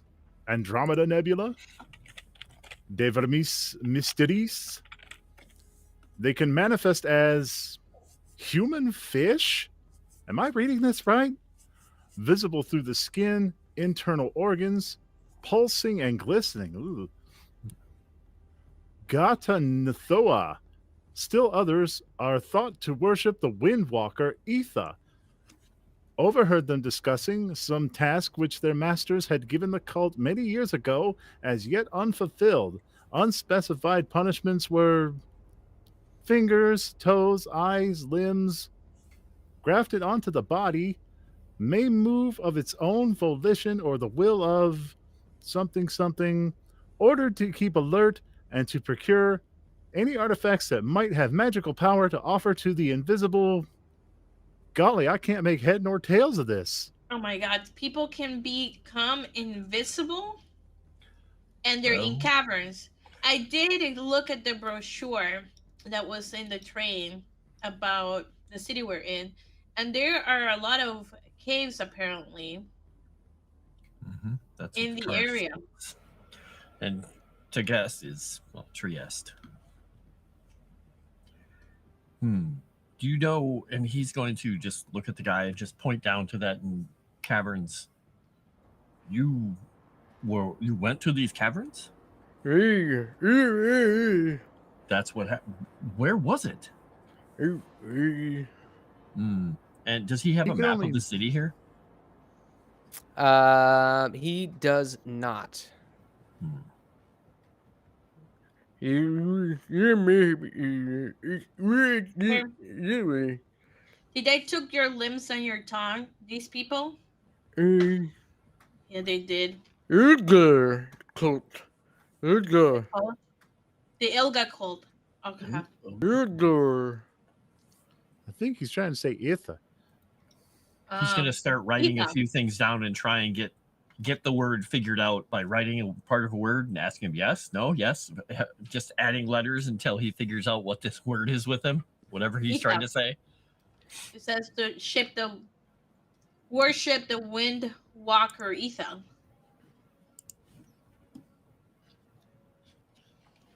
I know what that is, but my character doesn't necessarily.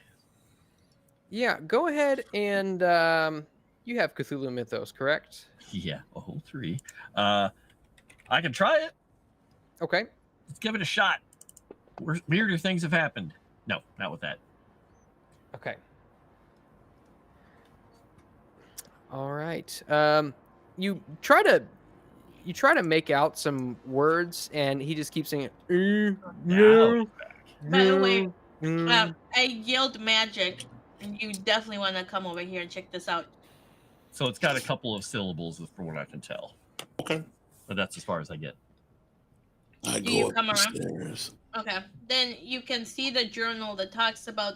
He told us that his limbs and tongue were removed by the cult of Etha.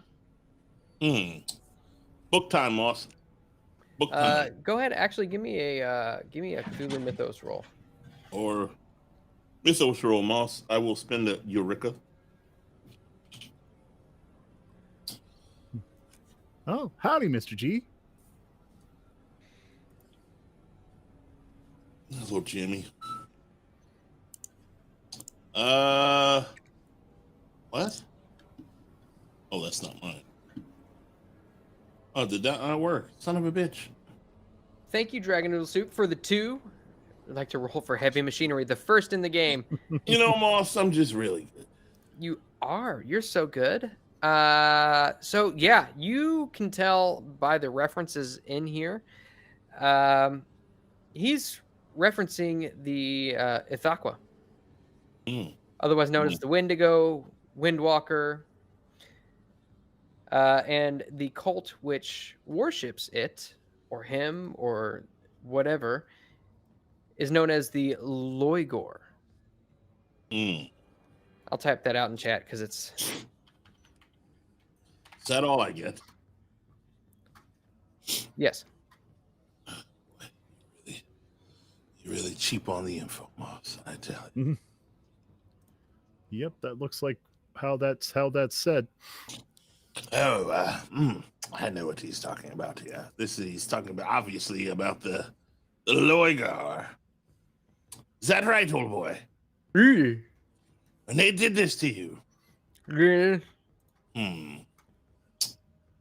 So I take it you found out some of their secrets or something, and you stumbled upon it, and this is your payment? I guess please, I did. You didn't please them. Good.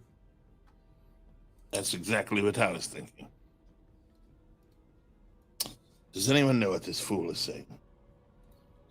He probably knows where what caves they're in, because there's a lot of different caves that they were hiding in the caves, and also apparently they can turn invisible. Well, that's not helpful. I don't want to end up like him, do you? No, I really don't want to go to these caves unless for some reason we really have to. Let me ask you something. You were in this cave, yes? Yeah. Did you happen to see any ceramic-like body parts there? Yeah. Gave off strange emanations, or like an arm or a leg made out of some sort of marble or some other strange stone-like substance you've never quite seen before? No. No. Well, if I gave you a map, would you be able to point it out on the map? You're about as helpful as our DM with the information, sir. I'll try and find you a map. At some point. Not now, obviously. We're in a bad part of town where I doubt there's a corner map sales. But there might be one. Well, Frost, are you feeling okay? Actually, didn't you grab the oh, you were talking about the brochure in the handout. I thought for some reason you grabbed something from... No, I mean, if there were hotel. maps, I would have grabbed the maps at the train station, you know, because I'm obviously looking at something while I look around saying like, well, we could go here, here, here. So I will show him my map. You have a red light on you, Frost. Is it the map that you pulled out is probably the same map that we have displayed here. And he basically shakes his head and uses his stump to point off of the map. Oh shit. Okay. Mm, In that case, we will see you at the library tomorrow, dear sir, with a different map. Okay,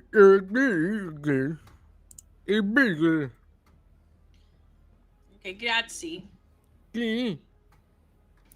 Thanks, mister. Sorry I tackled you earlier. You tackled this poor man, Jimmy.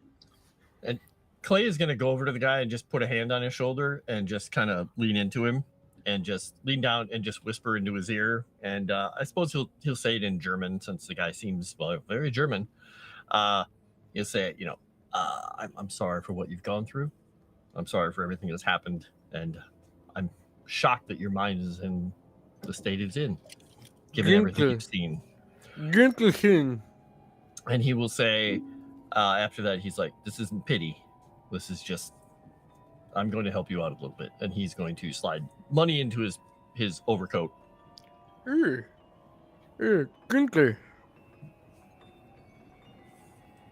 And you can see he definitely has a grateful look upon his face. Okay. And just kind of look, as he goes out, he's just going to look over. You said there were papers and notes and things. Are they hanging all over the walls, or are they only on the table?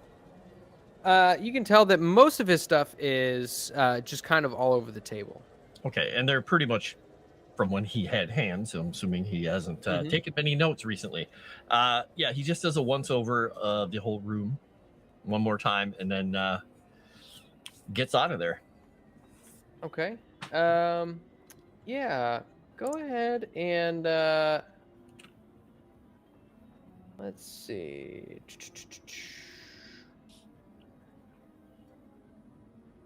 Go ahead and give me a spot hidden roll. All right. Just Clay? Yeah. That would be an extreme success. Okay. Yeah. You do find a few notes. It seems as though that Helmut is definitely familiar with the Brotherhood of the Skin. And that's totally different group. Mm-hmm. You don't find any particular notes on any recent movements, but you can definitely tell that he is familiar with their some of their doings, and especially their presence in the likes of Constantinople and kind of just general rumors about them. And he's going on the way out to double tap on the table with his fingers onto that note and just say, Brotherhood of the Skin, they're not here, not in Trieste. Oh, they are. Well, you be careful. Yeah, careful. And head on out and just say, Brotherhood of the Skin's here too. Unfortunately. What's wrong with people? Can they just pick one cult? And they have to pick like 10 million? Seems like these bastards are everywhere. All right. So at this point, do you all leave Helmut's little hovel? Yeah. And I'm gonna go to the Museum of Art. Yep. And see what we talk on the way and find out what they found out. Yeah. Okay. And tell Boss, them what we found out. What do I need to make a fez? What does the spell say? I don't know. Do I have it? Yeah, you should. It should be on your sheet. I know it takes 24 hours to make, and you need a fez. Yes, fez. And then you basically disfigure and kill a person and drain their life force from them. Oh, that's the easy part. In the most heinous thing you could do besides, stealing their body parts or cutting their nose off. Jimmy's going to get fezzed. I can't. Fine. All right. So yeah, basically, you kind of know the ritual. You haven't tried it yet, so you feel as though you could probably cast it, but you know that based on the description that was within your book, you would need an existing fez, or you would need just a fez, and then you would have to perform the ritual on it, which would take 24 hours to do. Well, Jimmy has a fez. Okay. I'm good. All right. I can't wait to see what you do with that fez, by the way. If you ever do get a chance to actually use it. When you say it takes 24 hours, does that mean 24 hours of concentration or 24 hours for it to just manifest? You have to concentrate on creating this fez for 24 hours. I'm never going to be able to make a fez. I'll never get 24 hours away from these dodos. Yeah.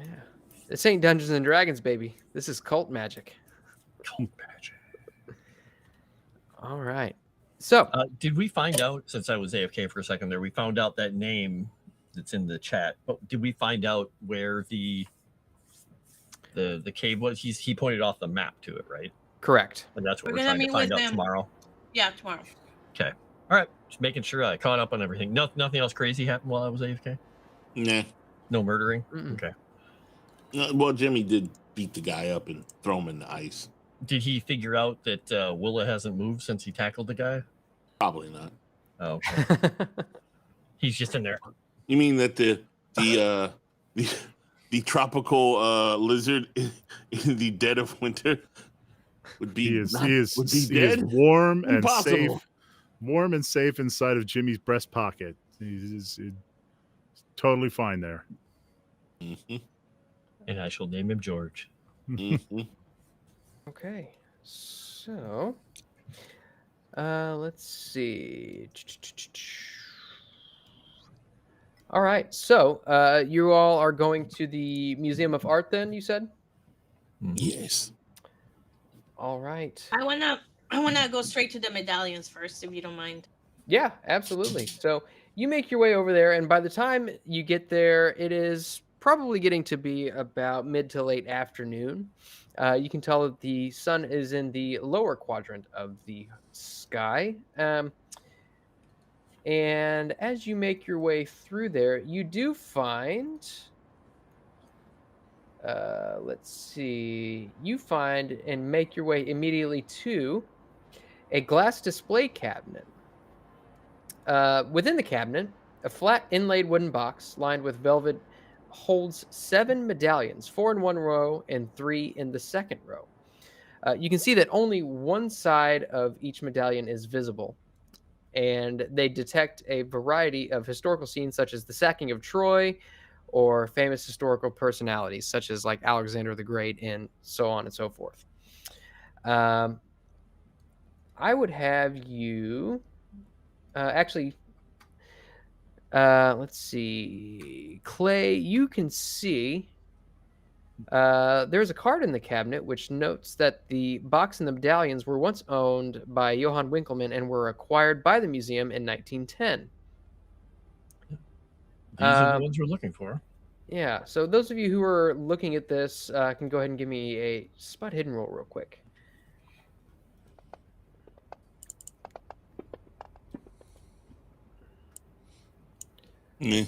Yeah, everybody but Jimmy looks like they succeeded. So pretty easy to spot. You notice that there is a little bit of wear on the nap of the velvet, which indicates, at least to your best estimation, that there should be 8 medallions. And yet there are only 7. I'm going to see if we can find that lovely museum person who was in the other part of the museum. They just kind of... Are there pictures around here? Because there might be pictures of all 8 medallions. You don't see any pictures of the medallions themselves. Okay. Yep. Then we'll look for the caretaker or curator. Okay. So you ask around just a little bit, and eventually you do find the curator. He's actually kind of just touring the floor, looking at some paintings and some sculptures, if I can speak. You address him, and he introduces himself as Dottore Ernesto Pabeno. So, I was noticing this case, this medallion box here. There seems to be one missing. Oh, I would not know anything about this. Interesting. Were there always 7? Let me see. I'm gonna roll. You know, now that you mention it, it seems as though there used to be 8. I seem to remember the collection housing 8 medallions. It looks like you may have been robbed. Looks like you were robbed. I don't know how this could have happened. This had to be an inside job or something. The collection here is always under lock and key.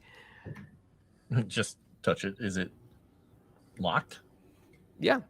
Okay, it's locked now. Well, when's the last time you saw that? Do you recall? I do not know. I see this has been here for many years. Well, I guess you better call the police. You and your call the police. And what did the medallions actually look When like? has that ever helped us? That's true.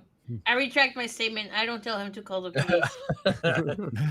Do the medallions, like, what time period are they from? Are they Napoleonic? Are they Germanic? Are they Roman? Greek? They are a Roman. At least most of them. You know, old boy, you could probably figure out who took them quite easily if you can recall who has the access to those keys. Yeah. I mean, we have security guards here. We will begin a immediate investigation. I do know that if you are looking for more information, or perhaps, I don't know, someone who might also be interested in those is the original donator, the Termonas, Right. Marcus Termona. I've heard that name. Does ring a bell. And he's just gonna kind of get down on it, like crouch down so he can look at him at eye level instead of looking straight down at him through the case. Is there anything unusual about the medallions? Do they all feature the same face, head shapes, and things on them, or are they? You can see that they all depict different things. Some of them depict different people, and some of them depict scenes. As I said, one of them depicts the sacking of Troy. Another one might depict the killing of Julius Caesar. Let me ask you, old boy. It's common practice whenever you have a display like this, for your inventory purposes, you normally take photographs of these things. Maybe, perchance, you have a photograph of the original set in its entirety that we could possibly look at. Help you figure out what happened to it. A photograph. I do not know this. This is not something that we would do normally. Not so sure about that. About insurance? For insurance? This is my museum. I would know if there were photographs of the original. Oh, I'm sorry. What I meant was, obviously, your museum is second rate. No photographs of your inventory. Stolen right from under your nose. I'm worried for you, sir. And just kind of put his hand on Gore's chest and move him away and just say, sorry for the inconvenience, but I'm sorry that you're missing that. Where is Winkleman's tomb? His tomb, the Giardino Lapidario? Is it the Via della Cattedrale? Why do you ask? Interested in his things. I heard that he was interred there. And See, he was interred there. Fascinating man.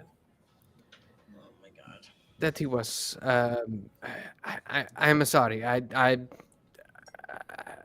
a bit perplexed that all of a sudden I find that one of these is missing. Well, would you want us to help you out? We're kind of private investigators in a way, even though we are not from Italy and we're traveling, but we're more than happy to help you out in your particular situation. We have a lot of different skills that would allow us to get to the root of things, hopefully quicker than say if you went through the normal channels. Okay. Go ahead and give me a persuade roll. Okay. Right. And do it with a. I'm looking for a hard success, and you Hey, there you fucking go. got it. Okay. How about extreme, Moss? Extreme. No, he was only looking for a hard success. That's too good. It's Moss too is good. always looking for a hard Yeah. success, but we always outdo what he needs. It's always a banana. It always goes back to bananas. Yep. He Moss, says- we were playing this pinball game the other day that had this banana man you would have loved. It was right up your alley. Absolutely. It was a Cthulhu game. Oh no, that was a different one. Never mind. It was a goat simulator game. He says, any skill that you might have that might lend towards the investigation, please. I would appreciate it. We need to find this last piece. Okay. We'll need You know, if access. you had a photograph of it, you'd know what the last piece was, sir. He ignores you. We'll need access to your employees, so we can talk to them. Hopefully, in the break room or in an office. Yes, of course. Please, use in my office. It's straight this way. And at this point, he leads you down past several rows of paintings and statues, down a kind of a narrow hallway. And just at the end of the hallway, off to the right, you find his office. He opens the door for you, and you can see it's kind of a smaller office with a single desk and a chair that sits behind, a few books on either side. And it looks as though his desk has some locked drawers behind it as well. Okay. All Just- right. Please make yourselves at home.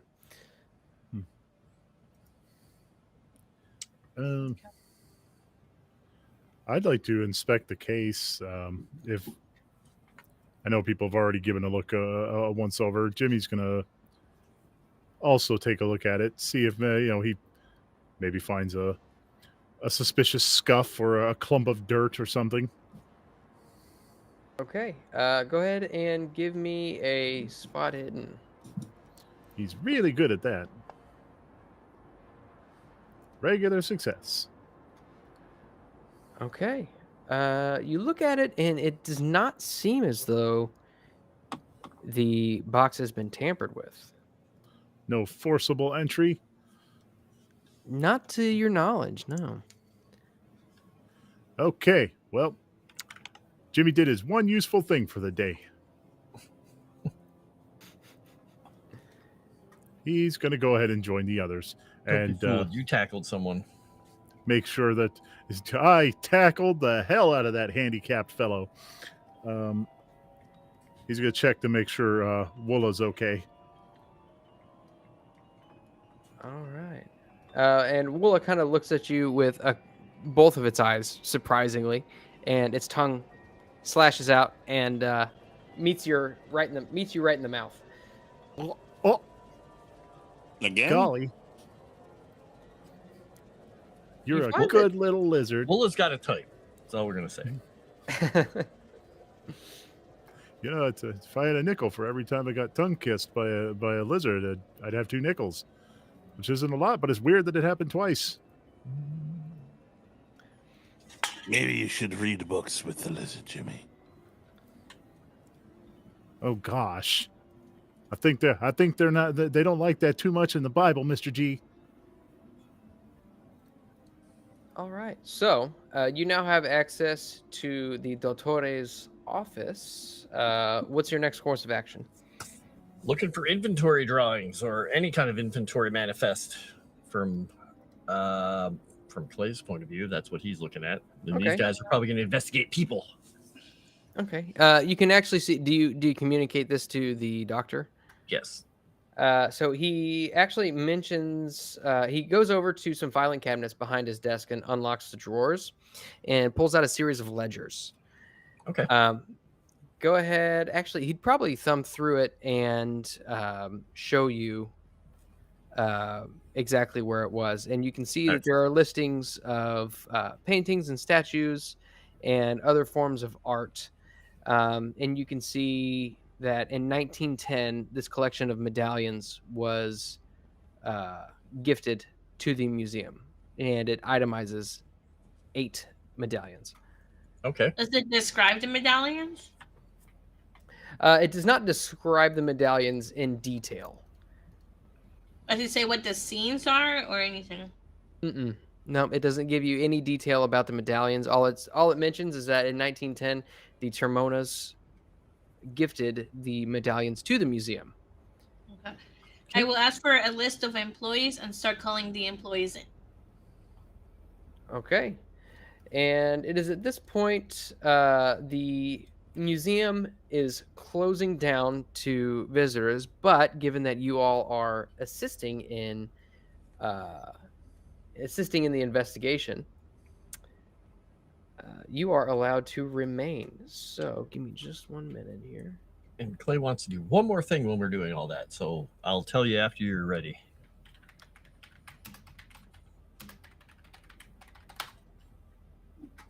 Okay, yes. He wants the curator to bring the case of medallions in so we can actually look at the rest of them to see if they actually are real, for one thing, and see if there's any evidence on the actual case itself. Mostly just wants to get a close look at all the medallions. Okay. To which he hesitantly agrees. He heads out and probably about 5 minutes later comes back, and he's got the same wooden box, which is closed, and sets it down on the desk. Okay. And you open it up, and you can see there are the 7 medallions. Okay. Slip on his gloves and start taking a peek at them. All right. and you can see it doesn't. There's actually kind of a thin layer of dust on them. It doesn't look as though they've been touched in quite a while. Okay, that's probably a good sign for most of them, except for the one that's missing. Mm-hmm. Do you have? Let me see. Do you have Skill in any anything? No. sort of? Mostly he's got a little bit of history and whatnot, but mostly he's just looking at him to see if there's anything obvious about him. Like, well, that doesn't look very Roman. You can tell based on the scenes depicted and the individuals depicted that it is ancient history, mostly like Southern European, like Mediterranean history. Okay, I just showed everyone else. Ask them to look over them and like say, does anything here seem I have unusual? all the history, Moss. I have a question. Would the medallions fit in the socket by where the guy's body rests? Could it be used to open something there? That wasn't a Oh, it was like not okay. Yeah, it wasn't a slot into which you would put a medallion or anything. It was more just like an artistic depiction of a medallion. Okay. I would ask Jamie and Gore if any of these medallions look like the one that was in the cemetery, or not the cemetery, the place, the temple. Are any of them a head, Moss? You do see a few heads, but if you remember, let's see.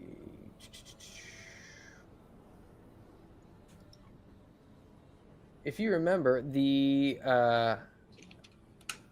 medallion on the casket or on the tomb, actually, it did depict a head with it was like a wreath of vines and leaves, almost situated on its head like a crown, and none of these depict that figure. Are they in the same art style as that?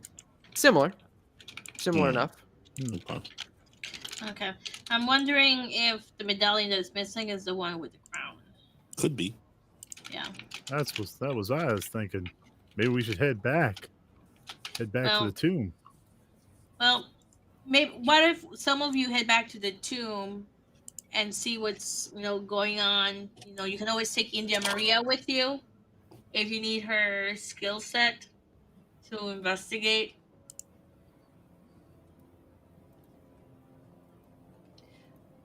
I'm basically saying if you need her to lockpick something. Yeah, I'm wondering if... Is that okay with you, Mr. G? I'm actually going to ask this guy. Wouldn't it be better if Camellia did the lockpicking? She seems more adept at it. Well, and he's going to ask the curator, it's like, is that part of your purvey? Oh, no, that is under the jurisdiction of the Cathedrale. All right. Okay, the cathedral. He was just hoping maybe we'd get keys, but never mind. All right. Well, the thing is, like, Clay, what is your psychology roll? 92. Okay, so if I go, Clay could intimidate and do psychology on people. Yeah, I mean, check out the tomb. Intimidates even higher. Yeah. So okay, so then who wanna come with me then to the tomb? I am curious to see what's in the tomb.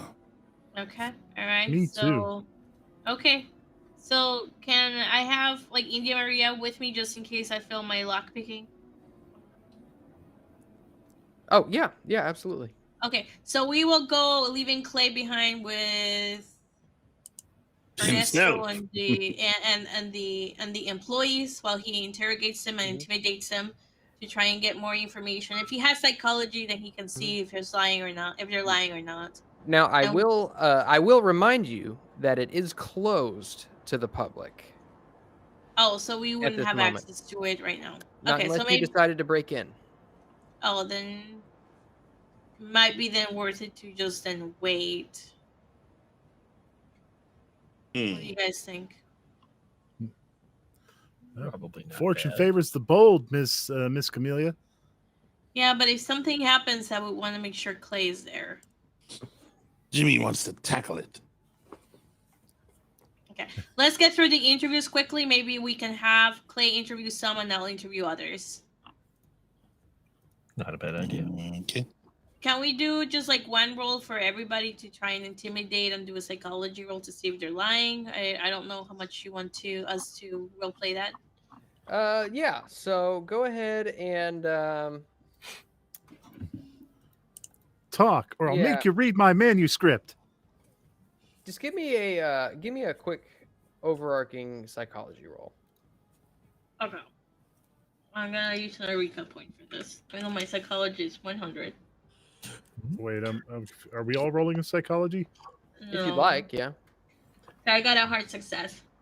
Okay.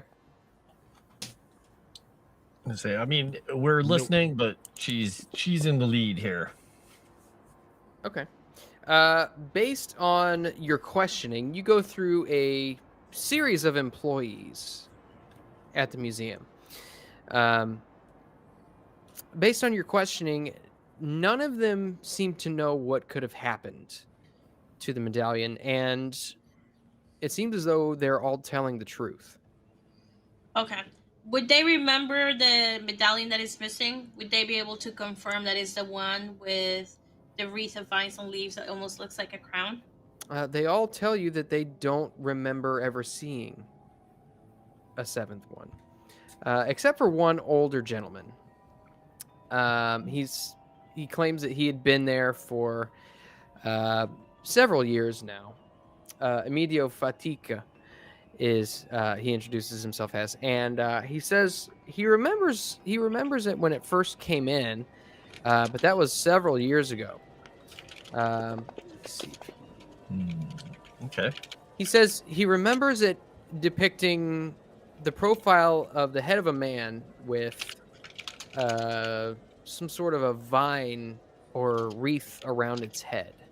Okay. All right. So I turned to the group and I said, and now I'm wondering if it is hidden in this museum.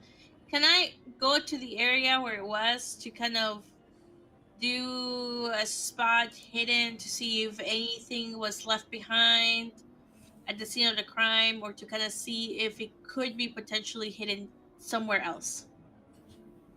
You definitely could, but based on what the employees were telling you, it sounds like that medallion probably hasn't been here for a while. Yeah. Okay. All right. Is Ernesto still here? Yes, he's been in the room the whole time. Okay, so he heard the same stuff. All right. So then, does Ernesto speak English, or has he been just talking Italian? He's been speaking Italian the whole time. Okay, so I'll just have Clay talk to him and tell him what we found. Yep. Let him know that it's definitely been gone for some time, and that it's likely he doesn't have to worry about his current crop of employees, but that we don't know where it could be right now. Yeah. And I'll pat his shoulder and I'll say in English and hope that Clay translates. And I'll say, we will investigate further. If we see it, we'll bring it back to your museum. And he'll give him his card. Grazie. You can tell that he's got just this utter look of shame that something like this could have gone on under his nose this entire time, and he didn't even notice for such a long period of time.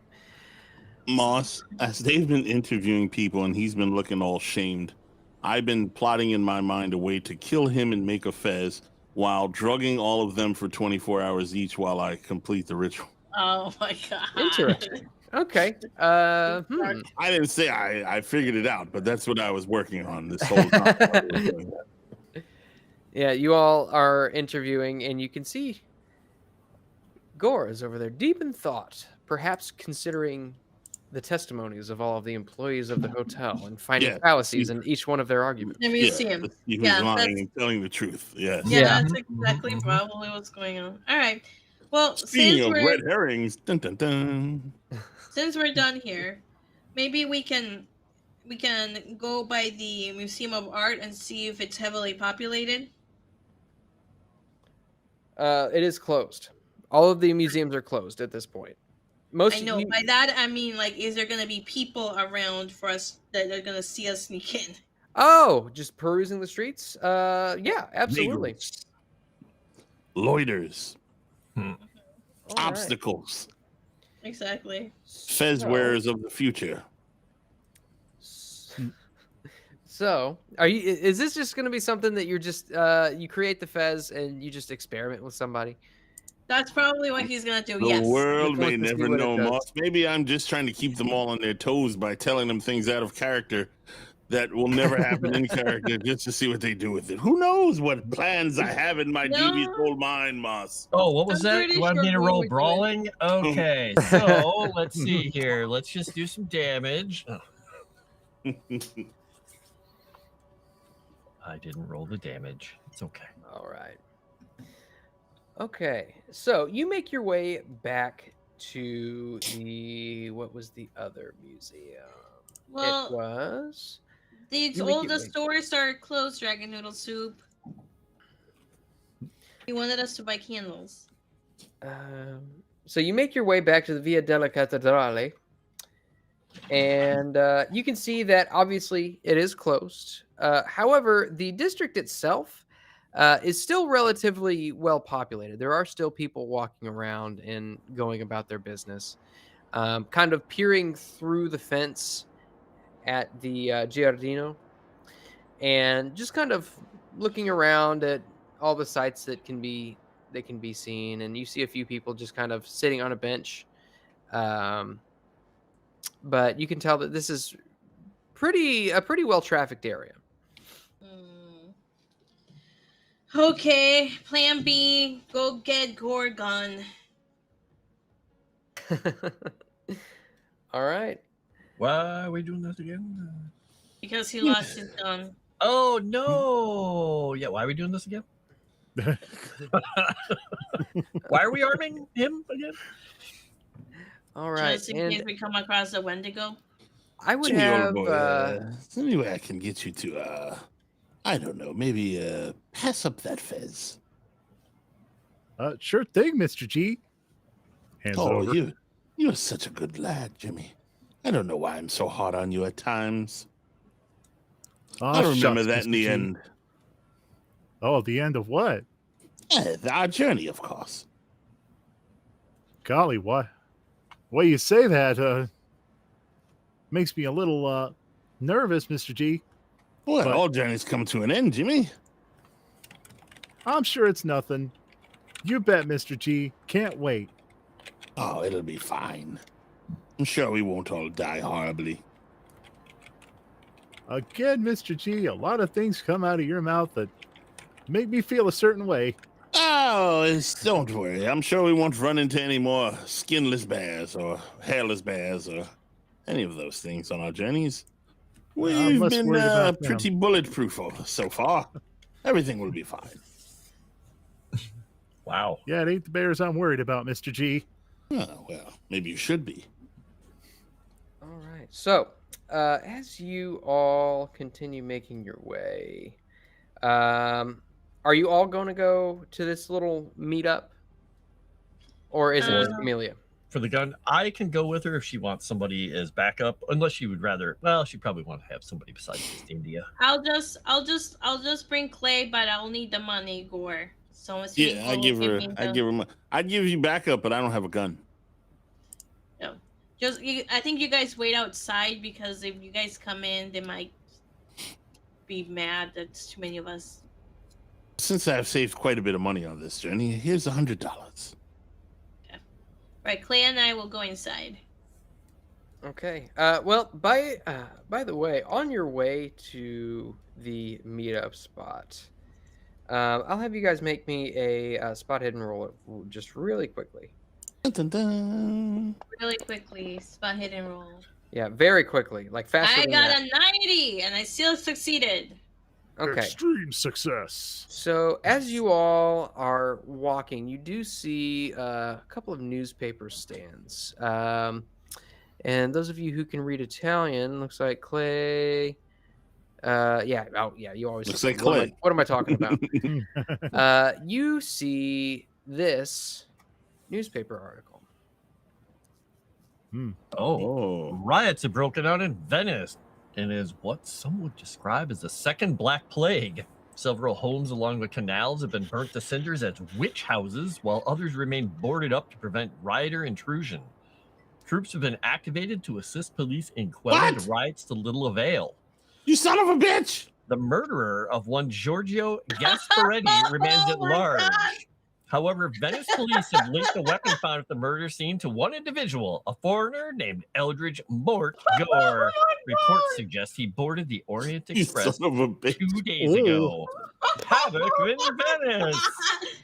Oh my God. I'm going to just give the person who's selling the papers some money, pick one up, fold it over, and just look, and then just go hand it to Gore. Well, Jimmy, you've done it now. Mr. T, you're famous. You got your name in the paper. I did no such thing. Or I was not aware you killed Giorgio. Yes, I don't know how they linked a gun to me with fake papers that we got that were never filed because they were fake, but somehow this gun has gotten back to me. How very strange. Almost as if it was plotted that way. Someone's after us. Or after me. It's very, very possible, particularly because they know that you ordered the Orient Express 2 days ago. We're gonna need to get you a completely new identity now. It seems so. Well, good thing I've already given you the money. We'll just have to change the name on that papers. Well, it's a good thing that you have all kinds of different accents. What? Mm-hmm. Oh boy. Okay. Right. Well, just keep yourself low. Don't attract attention. I'll see if I can get you a new identity. I can't believe it. Jimmy's done this to me again. All right. Damn I'll you, go Jimmy. in with. I'll go in with. With Clay. Yep. Just after that, whisper over to you as we're going in. I didn't think the trip was going to be quite this much fun. You know, I'm pretty sure it's because he gave Giorgio that gun, and that gun was used to kill Giorgio. Yeah. And I think also some of the people there have maybe, well, may not like him much. Yeah, that's true. Well, the black shirts are also after you in a way. They could be. I'm sure I guess we'll find out if one of this cult, that cult, black shirts, something's going to get me. Yeah. It's only a matter of time. True. You know, Okay. Mr. G, you might want to shave that beard and mustache. I'll cut your hands off, Jimmy, if you ever say such a thing to me again. Oh, don't worry, Mr. G. I could do it for you. I used to work in a mustache parlor. God. You could have him dye it, Jimmy. Or we could do that. You like that lizard of yours, don't you, Jimmy? Why, yes, sir, I Okay. do. I love him with all my heart and soul. Yes, well, best watch what you say. All right. Well, Kozaku boy mustache parlor.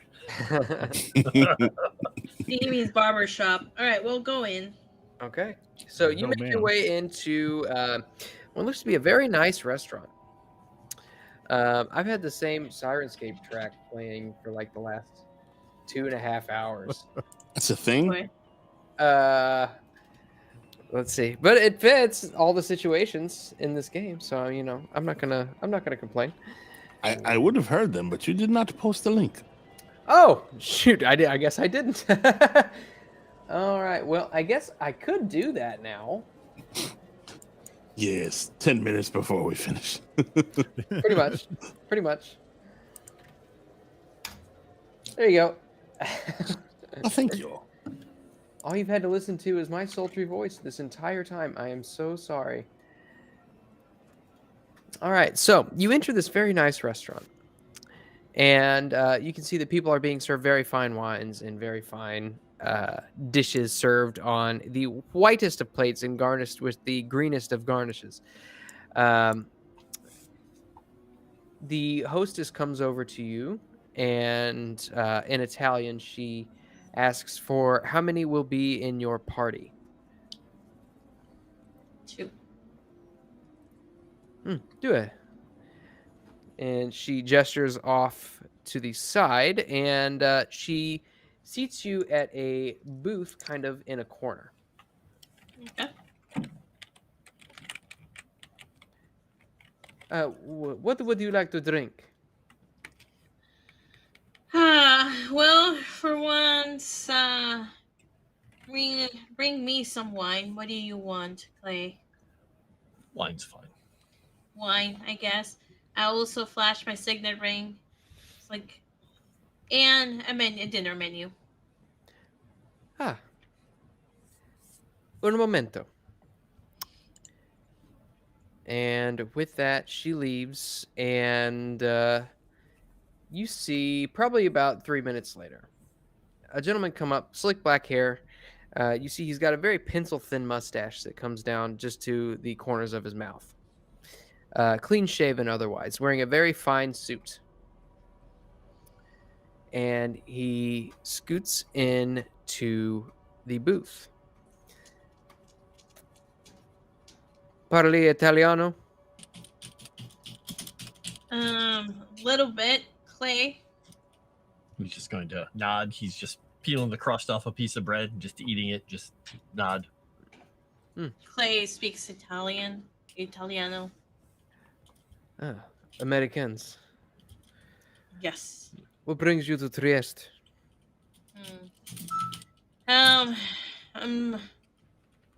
We are following a lead, but one of the people we're with ran into some issues. I'm not sure if you saw the newspaper article today, so we need a new identity for him. Is this linked to the murder in Venice? Yeah, unfortunately, he was stupid enough to give out his gun to somebody that could not be trusted. Interesting. With that, he opens up his breast pocket and pulls out a silver case, flips it open, and extends it out to both of you and offers you a cigarette. I will take one. Clay takes one as well. And that he pulls one out and pulls out a very nice, like, brass lighter and lights it and holds it out for both of you to light your cigarettes as well. Okay. Grazie. So you are asking me to assist you in hiding a murderer. He's not a murderer. He's not the one who did it. But for now, this impedes our investigation. What exactly is it that you are investigating? I don't know if you believe me if I said so, but maybe you will. We're investigating cult. Cults. In Trieste? Yes. And elsewhere. And elsewhere. It started with the attempted murder of a friend of ours. That's why now we are involved. And tell me, why would investigators looking into cults in Trieste have been accused of murder in Venice? Like I said, he gave a gun to a young lover boy, Giorgio, for protection, and Giorgio went against the black shirts, and obviously this happened. Communist. Mm-hmm. Makes sense. It's never a good idea to go against the black shirts so openly. Or So at Clay all. just kind of like keeps eating bread. What is it that you are asking of me? He needs a new ID, so when we board the train to our next destination, he doesn't get grabbed. Is he American as well? He is. No, he's from Britain, isn't he? Yeah, he says he's from Britain. Son of a bitch. I like how you say he says he's from Britain. He's a bit eccentric, let's just say. So this is not as simple as getting new firearm permit. You are asking for new identification, new passports. Making him legal is going to take quite a few resources. Mm-hmm. I would imagine so. How much are you willing to spend on this request? What would I know would be the running price for a new ID? You can give me. Do you have appraisal? Oh, I have a price for 5. I have a 5 as well. Yeah, go ahead and give me an appraisal roll. Oh god, okay, I'm gonna use the Rika point on this. We're both just sitting there thinking, just giving this to you. Son of a He's, bitch. he's probably gonna tell you anyway. yeah, I'm going to try. Oh my gosh. Oh, you go, Clay knows. Clay has evidently dealt with some shady characters in one specific area of expertise. This fits, though. Knowing Maybe- Archie, the other character I made, because Archie may know some criminals. All right. So you would know that Clay. You would know that this kind of request typically would run in the hundreds of dollars range USD. Okay. Even sometimes, depending on the size of the request, sometimes reaching into the thousands. Okay. Just whisper to her in English, hundreds to thousands Oh shit. of US dollars. Well, give us your price and I'll talk to my acquaintance to see if he has the money to cough up for it. Well, given that your friend is wanted for murder, this makes it difficult. We would not want La Polizia looking into our activities, and this puts a target on our little establishment here. I do believe that 2,000 lira. What is that in US dollars? So that would be about Was it like 400? about $400. Holy shit. Okay. All right. Okay. And keep in mind, this does not include a new firearm. Yep, that's very obvious. Well, all right. I'll go to Gore. Then I'll tell him I will come back after I've acquired the funds from my friend, and we'll pay half now and half when it's delivered. See. So I will see you soon. Yes. Clay will stub out the cigarette, nod at him, and put his hand down into the bread and grab a fistful of bread. And then when we see the waitress, was it a waiter or waitress who came and waited on us at the beginning? It was a waitress. He's going to just say, we're being called away unexpectedly, and just hand her a few lira as what would be her tip and to pay for the wine. Very good. And head on out. And when we get out there, just immediately hold the big meaty caveman hand full of bread out to Gore Gore, and anyone else. you want a new ID? It's gonna be $400.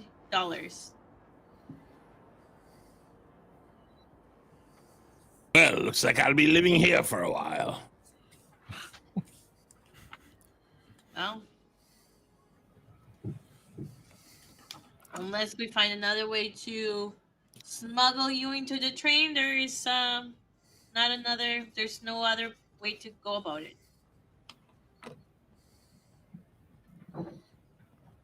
Maybe you know somebody that has the money.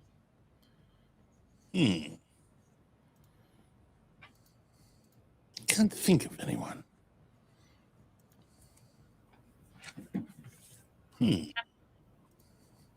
So, how much money do you have left from everything that I gave you at the beginning of this endeavor? Money? Yes, the money I gave you all at the beginning of the endeavor. The money that we got from our Betos friend. gave us. How much did he give us? Well, no, because Betos gave us money to pay for the tickets, and then you took that money to reimburse the tickets from our. Right, the but there was Orient also, Express. I mean, there was a bunch of money, and he actually handed out some to each of you at the beginning. It wasn't that And- much. Yeah. So there was 1,000 pounds sterling that Betos Right. gave you. And I thought we handed out to everybody a specific amount. And I just didn't know if he was keeping track of that or kept track of how much he spent. What's 1,000 sterling? Well, That's 1,000 pounds cool. sterling, but it also paid for a whole bunch of other stuff. Yeah, and the train took most of that money anyway, so I just don't think it's gonna be enough money. No. I have about So- 248 lira. Yeah, so that's about 40 bucks. So the thing is, Clay has the money because he hasn't even dipped into his actual money he has on him. He's been only spending his daily amounts for the most part, plus the extra that we had from the lira and whatnot. So he is just going to exasperatedly take the money out of his wallet because he has the $350 on him. He doesn't Okay. have all of it, and he's just going to hand it over. Well, if you give me 300, I have the 100 from Gore. Okay, well then I will mark down that he only has 50. Okay. Then I'll go back in. Is the mail still there? Yeah, he's still sitting there. Okay. I'll put the money in an envelope and hand it over to him. He takes it and shoves it in his breast pocket.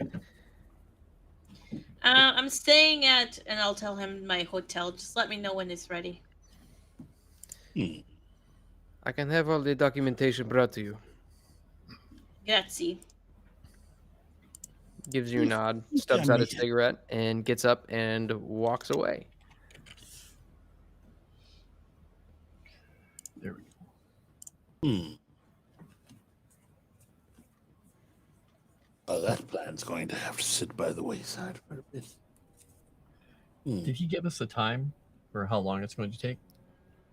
No. Okay. I should probably trim my beard and change something or two or other so this doesn't become a theme. Yeah. I'd be happy to help, Mr. G. How is your skill in Barbary?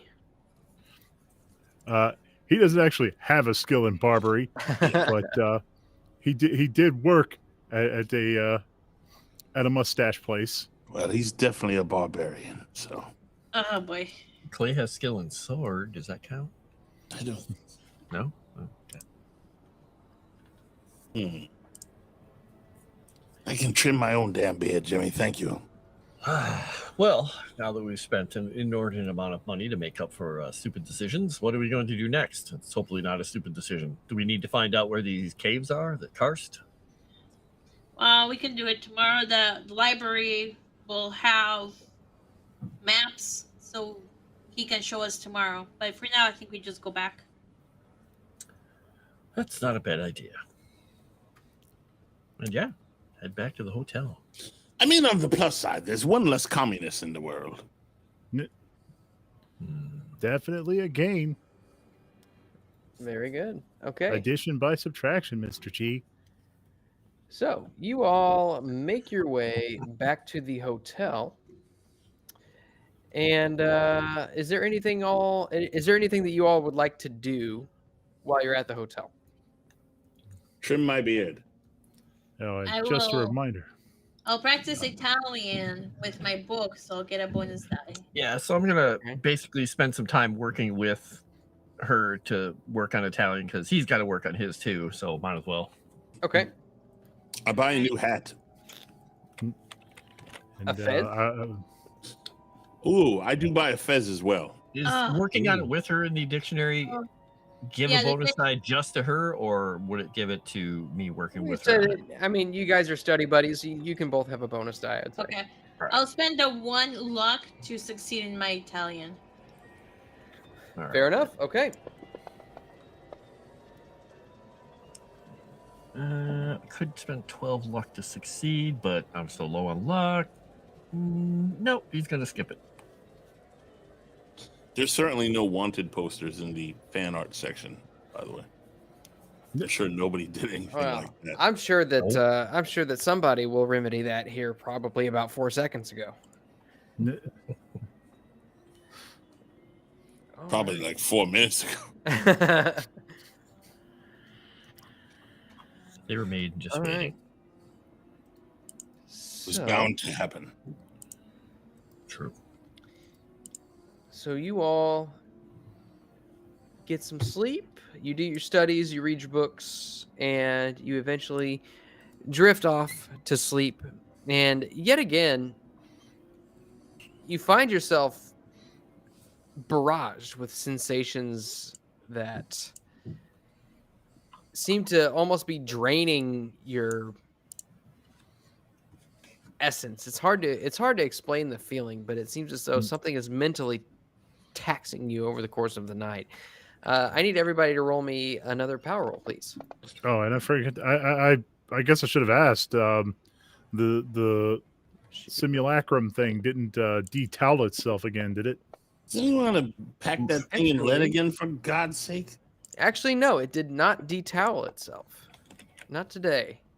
No, I rolled a success. Ooh, success. I failed. Good to be powerful. Failed. Okay, and India Maria also failed. So Now you're playing with power. Cthulhu power. Ah, shit, I failed as well. okay, so everybody loses 3 magic points. What do you mean, everybody? Well, everybody failed. Oh, there you go. And when you wake up in the morning, you feel just absolutely exhausted. It's hard to explain what it is that affected you last night. Perhaps you didn't get very good sleep. You feel as though you tossed and turned. You dreamt of just the feeling of being cold and blasted by wind. It's hard to explain, but you feel just drained. And for those of you who don't know, magic points are pretty readily recovered. It's typically about 1 every hour. So by midday, after you wake up, you would probably have regained most, if not all, of your That reminds me. magic points. Coffee. Fix it with coffee. All right. And as you wake up for the day, what is the first course of action? Breakfast and then Winkleman, huh? Yeah, are we gonna go to the library for the map thing? It's about second breakfast, old boy. The map thing meaning The caves. Find out where the caves are. With the right, German that's guy. Why I said the Winkle. That's why I said Winkle. Breakfast and then Winkleman. No, but Wait. the caves are not Winkleman. The caves are the cult. Right, but I mean Winkleman was going to tell you where they were on the map. Are we checking No, out the his name is caves of Winkleman. Hans? What's his name? I Hans. keep saying The Winkleman, PI. but yeah, I just Okay. wrong German guy. Grosinger. Hans. Grosinger, yes. Okay, we will go to the library first. I'll just keep saying Winkleman constantly. It's my thrush. All right. So you all make your way back to the Museum of Art, and as you arrive, you notice that Grosinger has not yet arrived. He's dead, Jim. Oh no. Where's my new best friend? Probably limping. Stumpy McGillicuddy. Well, I'll look for maps to have them ready for when he arrives. Okay, easy enough. You can. I wouldn't say that there's necessarily a library use role required. You can easily enough find maps of the surrounding country. Okay. And how long are you willing to wait? I'll ask a librarian, when does he usually come in? Oh, Grossinger, he usually comes in, pulls out a pocket watch out of his breast pocket. He's usually here by now. Oh. I believe your friend is dead. Maybe we should go back to his place and check up on him. I certainly hope he doesn't have a fez on. Not a bad idea. Yeah, let's go check on him. Okay. So, you make your way back to the seedier section of town and back into the warehouse. It is dark, and I assume you all equip your electric torches. Yeah. Yes, sir. You make your way up into his little hovel, and you find it empty. I miss Gilded. Oh, empty, like everything's gone, or he's just not there? Empty Just as quarters. in there are no That's people a inside. Spot Okay. hidden check for me. Okay. Yeah, go ahead. And you know what? Since I'm going to go ahead and burn my very last Eureka point.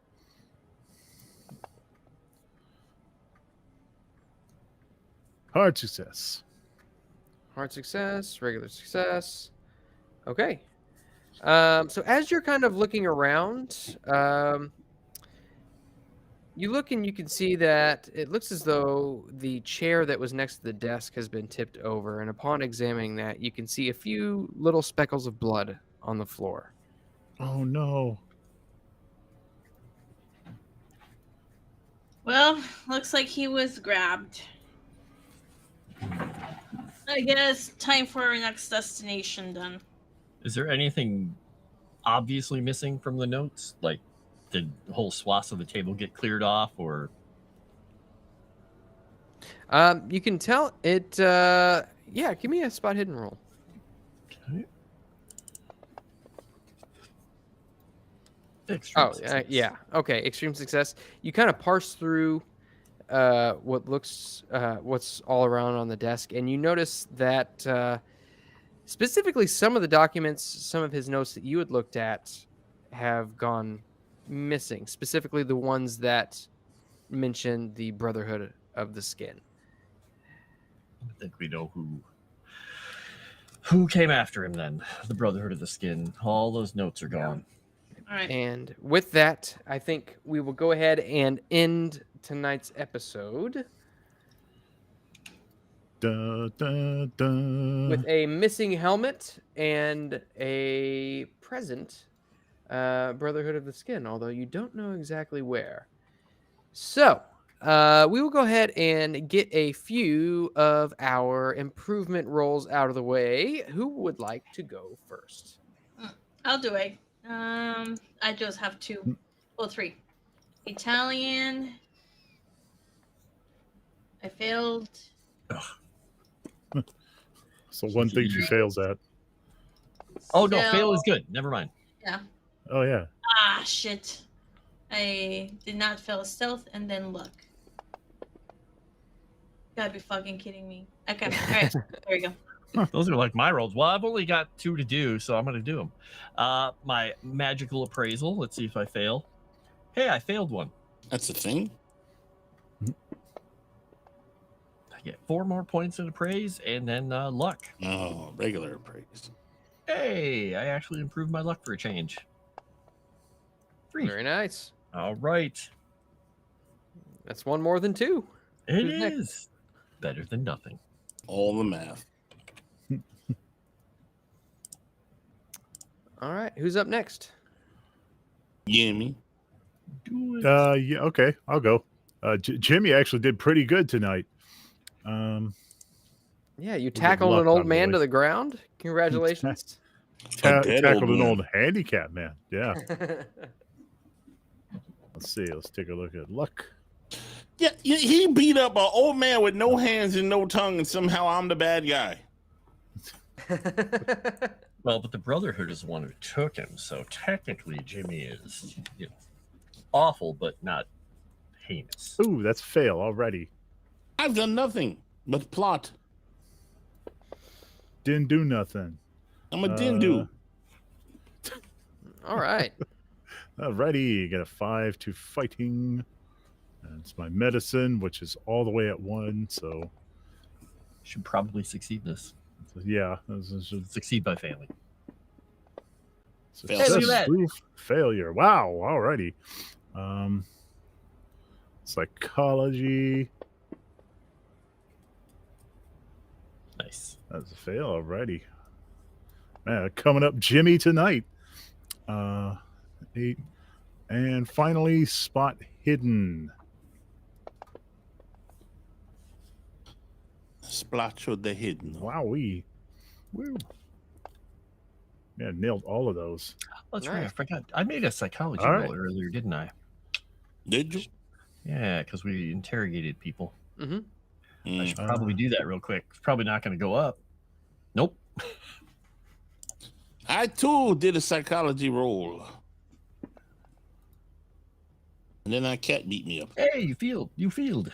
I feel perfectly. Very nice. Ooh, ow, cat, what are you doing? Just mirroring what your dice are doing. Scratches. Scritches. Coming at you from behind. Spot hidden. I like that's never going to go up again. I only roll hundreds when I don't want to. Summon a bitch. I can't. Help me roll luck. It's like, no, I want to sit on your lap. Oh, help me roll luck. Good Whatever kid. you do, cat, don't walk on the roadcaster. You're a good kitty. You're a bad kitty. Oh, Psychology 2, luck 2. Very nice. I Okay. take it. All right. And India Maria needs to roll for luck, and she fails. Mother lucker. Why is my And luck gets 0? 7 back. Very nice. you zeroed out your luck. Oh, That's I weird. got the no luck. Did you update it or something? I don't know. I know what it was. I remember spending my 2 points. Oh, wait a minute. I didn't spend my 2 points. You didn't make me do it. I still have those. I love how odd just seeing his dice roll still. All right. So I do believe that is everybody. So I'm going to swoosh us back over. Wait, didn't I use Modesty as well? I didn't roll from... Oh, I got 100. That's why. I don't bother. I don't bother.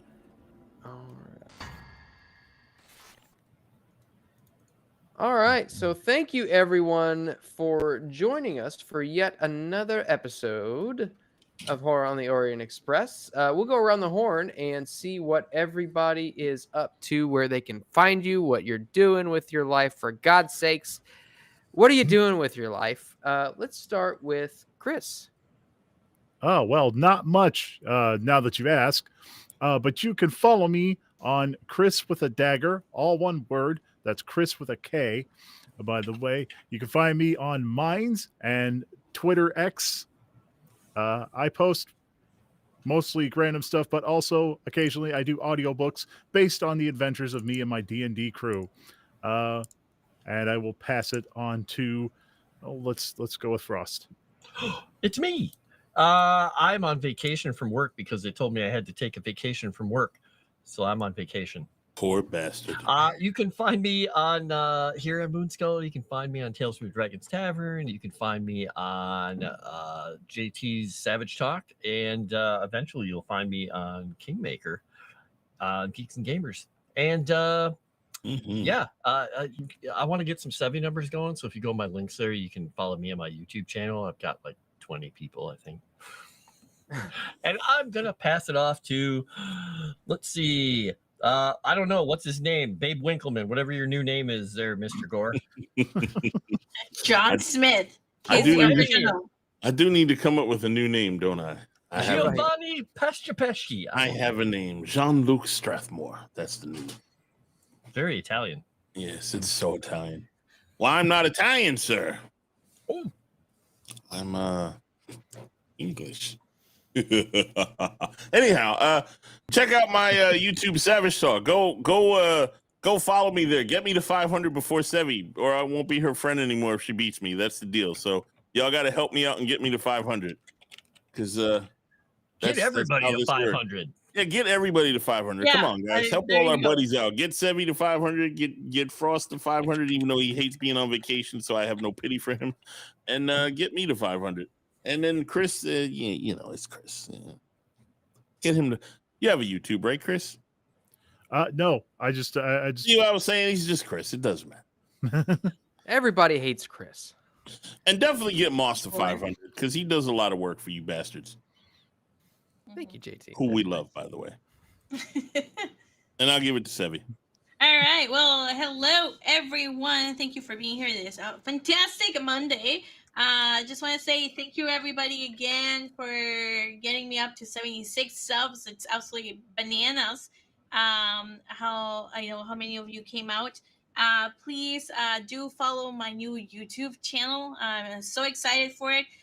It's a couple of reminders for you guys. Tomorrow, we have the character creation for Signal of Screens. So that's going to be absolutely amazing here in Moonskull. You guys want to make sure to check it out. It's going to be amazing. We have Avenue Studios, Avenue Studios' wife, Kristen. We have History Racer Button, and we have Fake Wizard. There is going to be absolutely amazing. So make sure to support them and their character creation.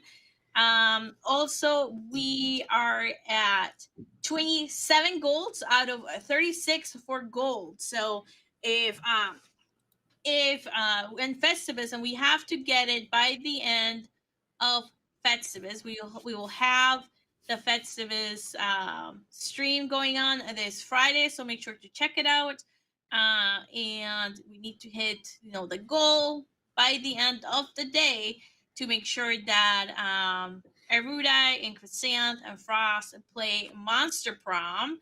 I know Frost is going to be, I believe, a vampire. So excited. Ruda is going to be dating a slime girl, and Crescent said that she would date whoever chat decided.